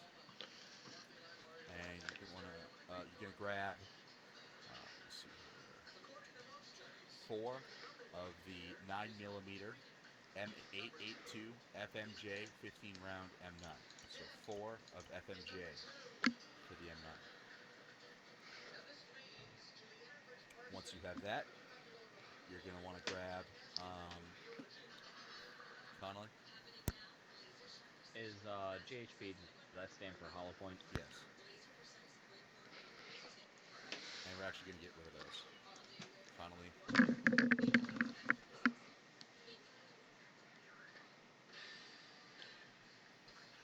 Finally. Again. Okay, ship shot. Staff Sergeant 1%. Oh, sorry. Wait, one. Maybe we'll disconnect automatically right now. Oh fuck. Okay.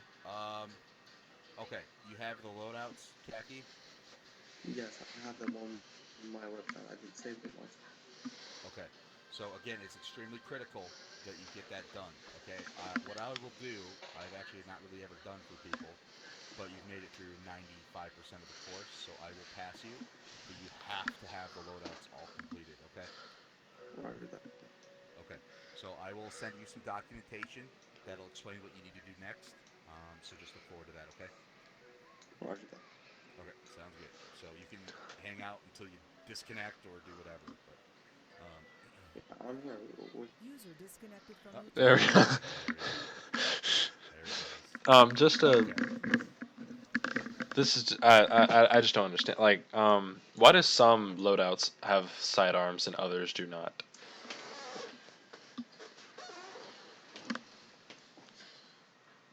Just the one has a sidearm.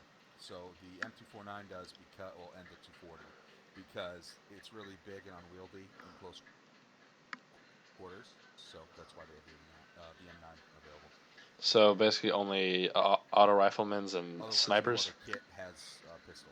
Not even a sniper.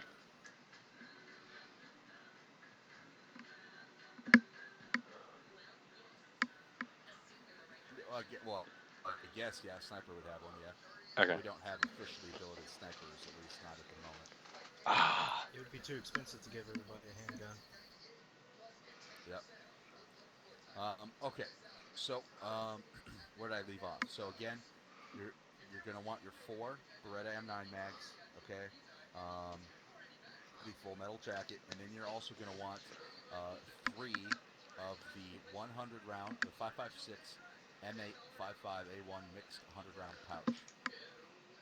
How many? In the middle. Grab 3 of those. Copy.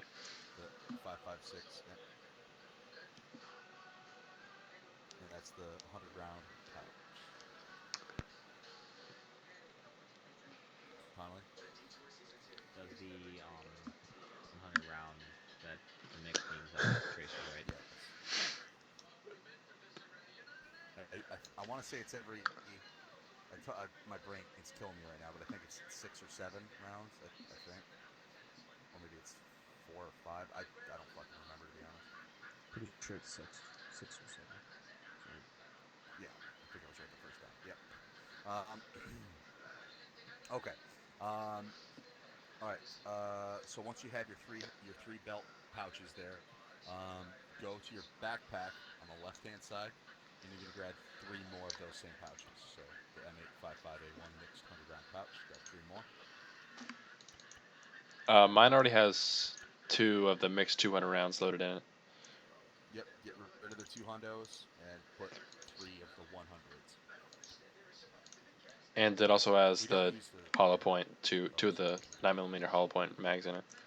Yep, get rid of the hollow points.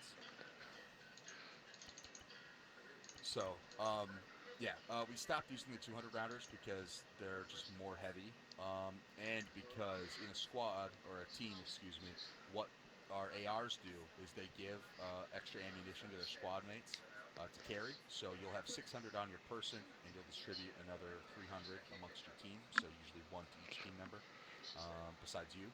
So you'll have a total of 900 rounds to shoot, which is usually plenty. So it's a lot easier for your buddy to carry 100 rounds of weight instead of 200, which they may not be able to. So you might as well take the 100. Copy.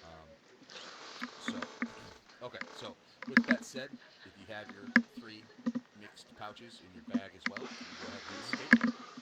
Go to the inventory of the box again, and we're going to do the same sort of thing as we did before. Unload your pistol, get rid of the jacketed hollow point, so make sure you have no JHPs. I have no inventory slot. Oh wait, no, I had to get closer. Okay, so no JHPs. Make sure you have no 200 round belts. So unload your 249 probably. Once you've done that, go ahead and load up your 100-round pouch into your 249. Make sure you load a fresh full metal jacket into your pistol. Hold on, we have 300-round pouches in our vest and in our backpack. Doesn't matter which one we grab it from. Nope, not really. No. Probably your vest because, well, no, just kidding. Probably your backpack because then if Yeah.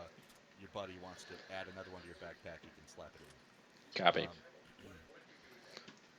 So yeah, that's usually what people do is they'll leave like medical supplies and extra ammo in their backpack. So that way, if they go down or if their buddies just wants to go up behind them quick, they can grab med or whatever they need quickly.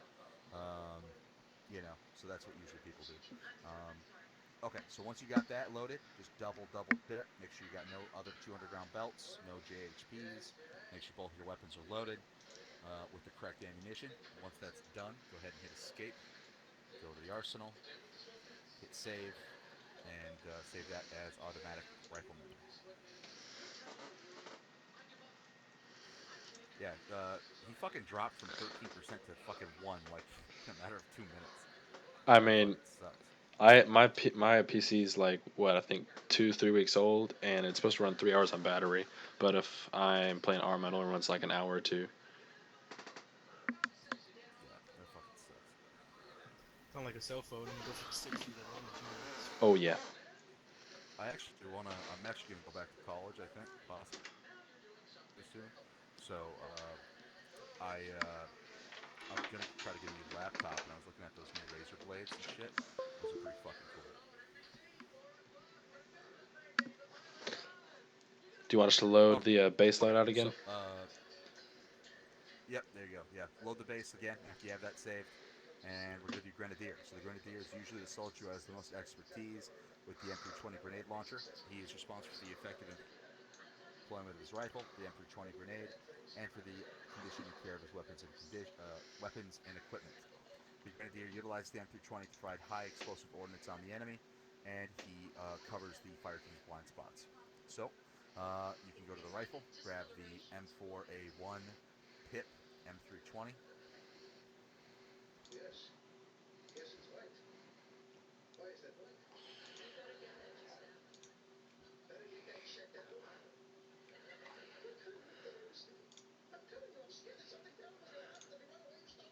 Hey Lejeune, fun fact, I just noticed your name in TeamSpeak is misspelled. Oh, your recruit tag is misspelled. It is? Yeah. It's RTC, not RCT. It's not a big deal. Just Scrub. when we're done. Alright. So once you got your M4A1 PIP M320, grab the M150 optic, the RCO optic. Quick question because I'm curious and nosy. Why do we use the M320 versus the M203?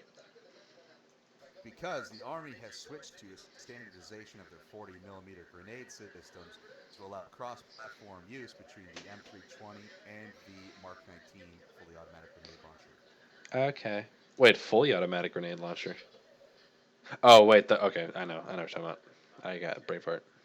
Yes. Which optic do you want us to use? M150 RCO. M150 RCO. Thank you. Like that Army prepared answer. That was great. Yeah. You answered the hell out of his question. Awesome. I have obviously not been in the Army. Unless you're fucking left-handed. Alright, so once you got the RCO optic, go to the laser rail attachment. And again, grab the same AN PEQ M952V laser or black laser. And once you have that, go to your vest, grab the Grenadier at the very. Alright, once you have that, go to the right hand side, grab your 3 5.56 tracers, your 8 5.56 standards, and then you're going to grab 13 M441 HE grenade rounds. And once you hit a squad, they may ask you to have a mix of like 8 HEs and 4 DPs, or 6 and 6, or 8 and 8, whatever. They may ask you to switch it up depending upon the mission. If we're expecting, armored patrols or enemies and vehicles, they'll probably ask you for more DPs. How many do we grab? 13 to the backpack's with full, the M4 for or to the vest is full. Okay, so if your vest is full, just switch over to your backpack and just make sure you have a total of 13. Well, once you hit 13, that caps out the back or the vest slots. Okay, well then just zero it out, then get rid of the 13, and then just put it in your backpack then. No. Like what I'm saying is, like, you put in the 8 mags, the 3 trace, and the 13, and then your backpack is full right there, so it perfectly fits. Oh, okay. So yeah, there's no problem. Sorry. Okay, yeah, no, it's cool. All right, so so again, make sure you have your 3 tracers, your 8 standards, and your 13 HEs.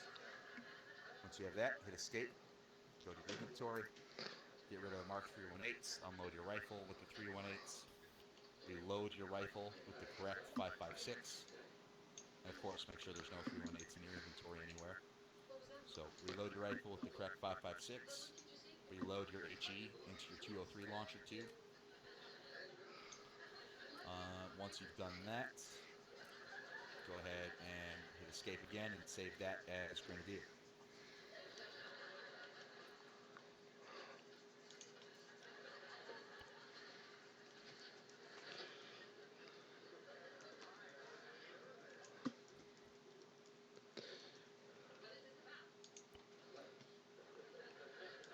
All right, and go ahead and load your base loadout again. How many more of these do we got, Staff Sergeant? On the last one. Thank you.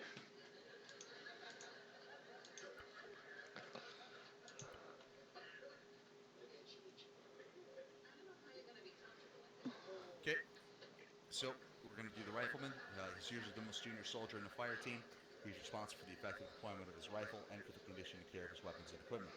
Rifleman is also responsible for carrying and proper employment of the HC-4 anti-tank rocket. Rifleman's additional duties can include being squad DMR or a shotgunner. So go ahead and hop in the arsenal. You're going to grab your M4A1, left-hand side. Grab the M150 RCO optic and the same laser, the M952V black or standard laser. Then you're going to go to the launcher section, left-hand side. Grab the M136 heat. So Rifleman carries the anti-tank. Yep, it's very basic AT. Weapons does the heavy stuff. So yeah, that's there for self-defense. So just keep that in mind. You're not permanent tank hunters. It's a one-time use fucking emergency rocket type of a situation. So if your squad's getting pinned by a BMP or something and you need help, there you go. That's your help. If you miss, it's gone. So again, think before you shoot that thing. Can I shoot it at the ground in front of my feet? Probably not. It's very easy to miss with these things too. So it's like an RPG in that sense? Well, I mean, you can range it, and I mean, it's fairly pinpoint if you know what you're doing, but you need to know what you're doing. Okay, so next, go ahead and go back to your vest. We're going to grab the Rifleman OCP, or OEP. Once you have that, go ahead and put in your 3 tracer mags and your 8 standard mags.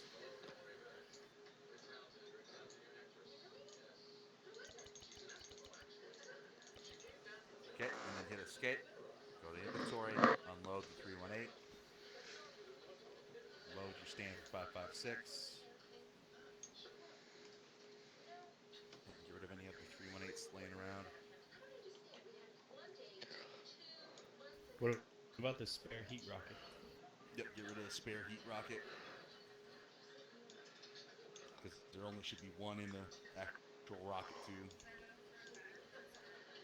Okay, alright, once that's done, go ahead and hit save as Rifleman. And then do not load your base loadout. Alright, once you have that saved, go ahead and go over to the knitted box, go to inventory, grab a Vector 21 Knight and a radio. Wait, repeat that, please. And that's what you usually would do when you join a server. Go go to the, after you've saved it as rifleman, go to the netted box and grab a Vector 21 Knight with the radio. And that's what you'll do every time you come in the server. You'll load in, go to the box, go to Arsenal, load your loadout, go to the net, grab your Vector and your radio, and then go over to the fucking internet. So the process takes like a few seconds, technically. Okay, so once we're out here, we're gonna do some basic stuff real quick. As far as Arma stuff, how familiar is everyone with the? I'm guessing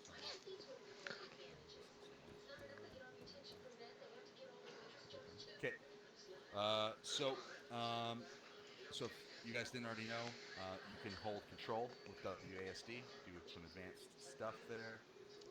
Double tap control to lower your weapon. In case you did. Oh yeah, that's another important one. Double tap control to lower.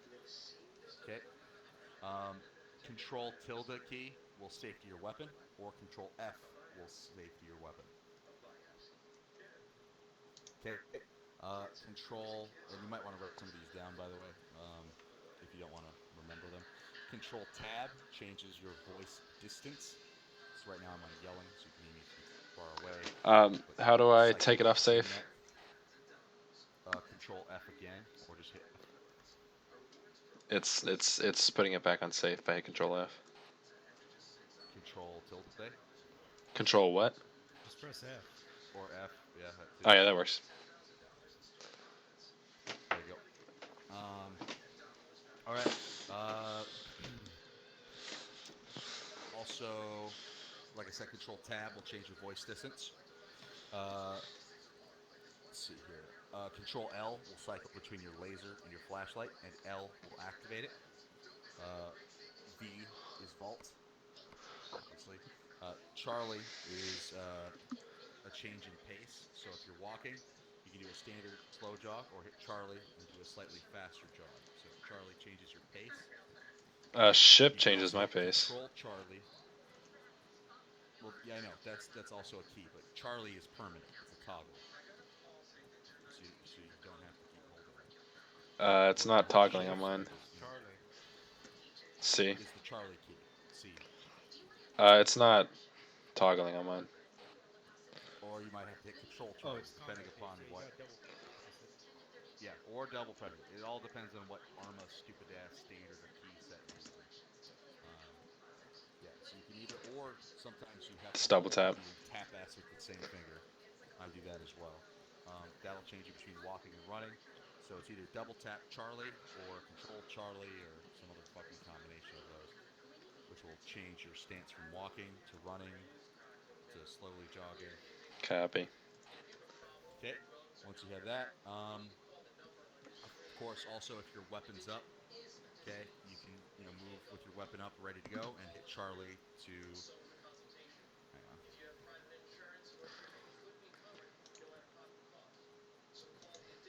So if you look now, my weapon is kind of down. I can walk around and pause to have the weapon up at my eyeball, or Charlie just makes it up at my eyeball at all times. So that just helps in like CQB situations. You can go nice and slow and peek around a fucking corner and do what you need to do. Okay. Next, I'm gonna have everyone hit escape. On the right-hand side, you'll see enhanced movement. Go to keys, jump, climb. Change that to something that's out of the way. Like mine's the up arrow key on my keyboard because I never fucking use that. So I use that to do the advanced jump / climb stuff. So just set that to something totally out of the way, but you'll still be able to use it. Once that's done, go to configure, also in escape menu. Go to controls. Go to weapons. Scroll down to throw. And normally that should be set to G for golf, but highlight it and hit delete. So completely remove the throw. And use it space. Button there. What? Hit OK. I think you gotta click OK after you delete the keybind. Okay. Once you've double checked, make sure that G key is deleted out of there. Go back to the configure controls. Go to configure add-ons at the bottom. Okay. And then at the top, you'll see a drop down. Go to ACE 3 weapons. should see prepare/change throwable. Okay. Go to H3 what? /change throwable. You're going to change that to G. H3 what? H3 weapons. H3 weapons. And throwable. Yep. And the prepare/change throwable. What? So in the Okay, I see it. /change throw. Do you see that? Yeah, I see it. Okay. Change that to G. Once you've changed that to G, hit OK. Hit escape. Now this is the fucking seed of destiny here. Everybody hit the number 7. Okay. And it should say yellow smoke or whatever. 6 is lethal. 7 is non-lethal. Or smokes. So everyone hit 7, please. Everyone look out there in the distance and hit the G key. Okay, no one died. Fantastic. You all did it right. Great. You said 6, right? So that acts as not only a safety, because if you look here, I can grab a frag, and oh look, I didn't kill everyone. That's amazing. Right? So it acts as a safety, for one, which is, I think, important when you're dealing with people and frag grenades. And it also allows you to aim it, which I feel is extremely important. So what we used to have people do in recruit class is make it so it was double tap G to throw, which is good, you know, but you still couldn't aim it. So once we found out you could do this, we switched everybody over to using ace throw. Next, what do we got now?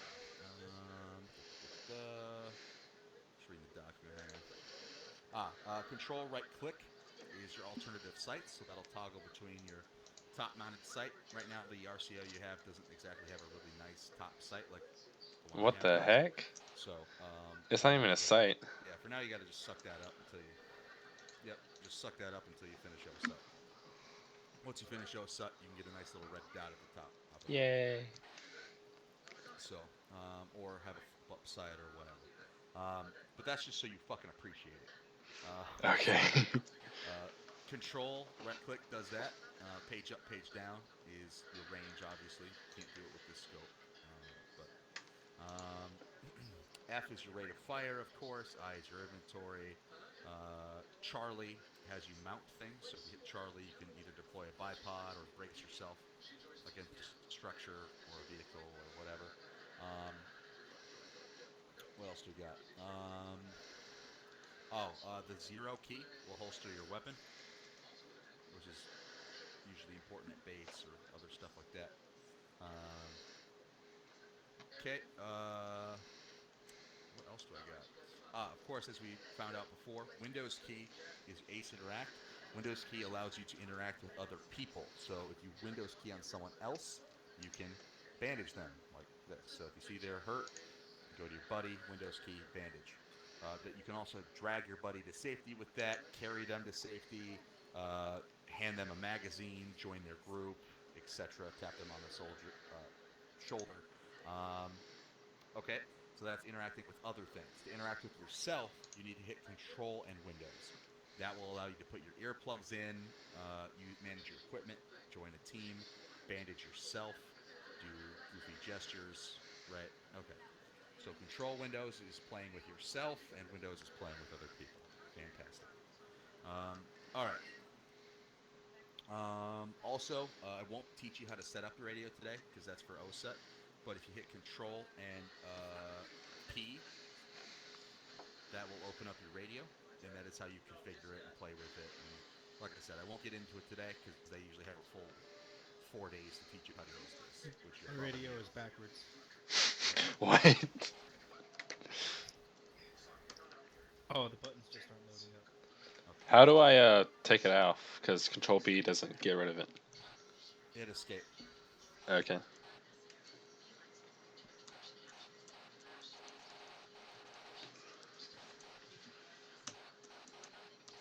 All right. Trying to think of whatever else. Let's see here. Why is RCT Williams blue? His name is blue on my screen. Yep, that's because he joined the blue group, so he's Bravo, I guess, but not really. Oh, he's. That's what it's for. feel like I'm the only one who's ever actually explored the armor controls. Yeah, I have. Aside from Munson That's here. why I did that. Yeah. I explored them a little bit, just not this much in detail.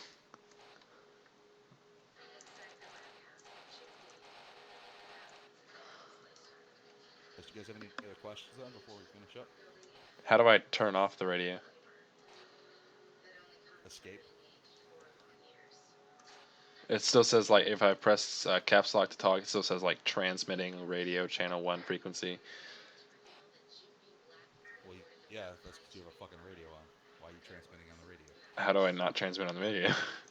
Stop transmitting on the radio over. How? Let go of caps lock. But that's how I talk in game. You have your. Well, yeah, that's you your have problem, not TF mine. and everything. Okay. Disable your in-game. No one uses that anyway. Actually, by the way, that actually is a word of advice here. You should probably have 2 separate profiles. One's for like pubby, wasteland bullshit. The other one's probably for this. I do the same thing. I have a public profile that I use and then my 506 profile. The reason is because obviously I deleted my G key, right? I've changed other shit around to fit the 506 that not necessarily doesn't work. So like it disabled my VoIP and all that shit. So do that, right? And then just create a new profile with standard controls for your other stuff. That's what I do. Wait, so nobody uses the in-game chat in 506? No. Okay. Yeah, we type sometimes if it's extremely important, but yeah, otherwise we don't usually type either. Holy. What is that? All right, anyway. It's a fucking monster. All right. Anybody have any quick questions before I proceed with the final stuff? Okay, so from here on out. Oh, I got a quick question. Of course. God damn it. Sorry. Just what key do you use to talk on TeamSpeak? Like, what's your push to talk? Back mouse button. Back mouse button? You can do that. Yeah, back mouse, and then caps lock is my main radio, and T is my alternate radio.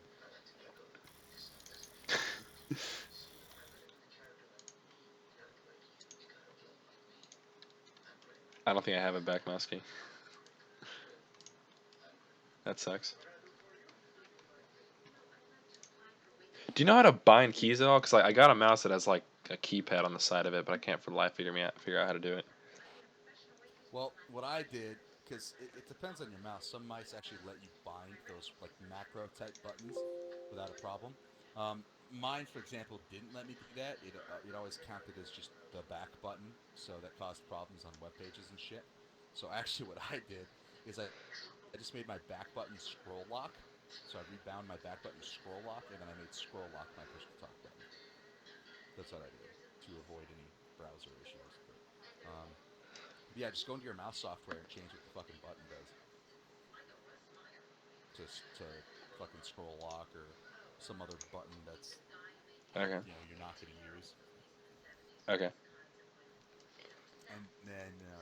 And then or just go into TeamSpeak and just try the default button and see if it lets it if it works.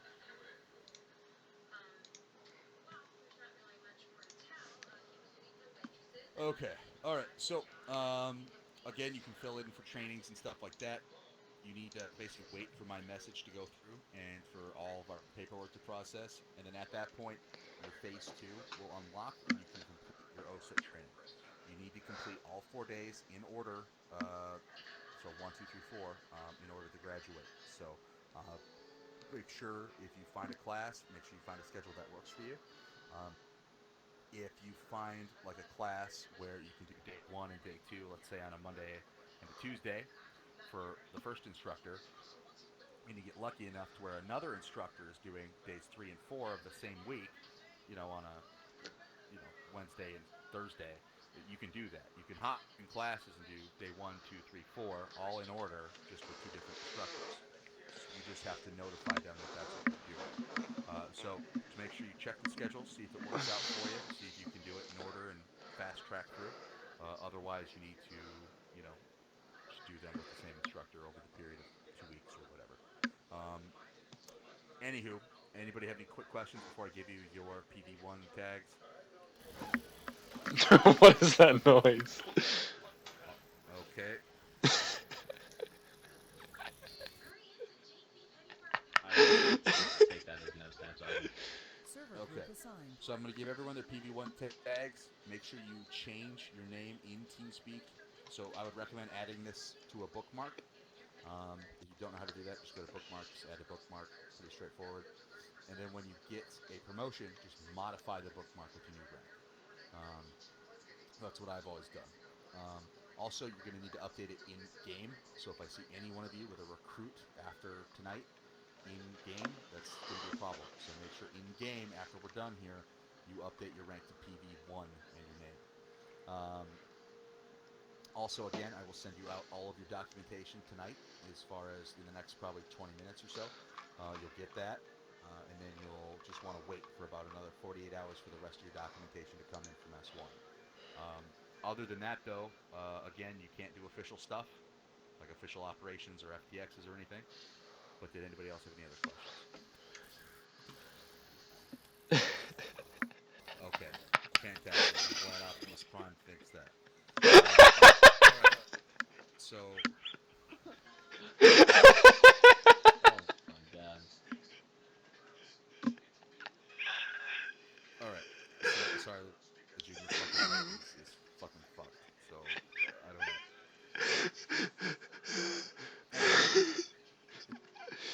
If there's nothing further, you guys are dismissed. I will go ahead and process your paperwork. Make sure you change it. And you guys are good to go to sign up for phase 2 after that point. Thank you, Staff Sergeant. Copy that, Staff Sergeant. Yep.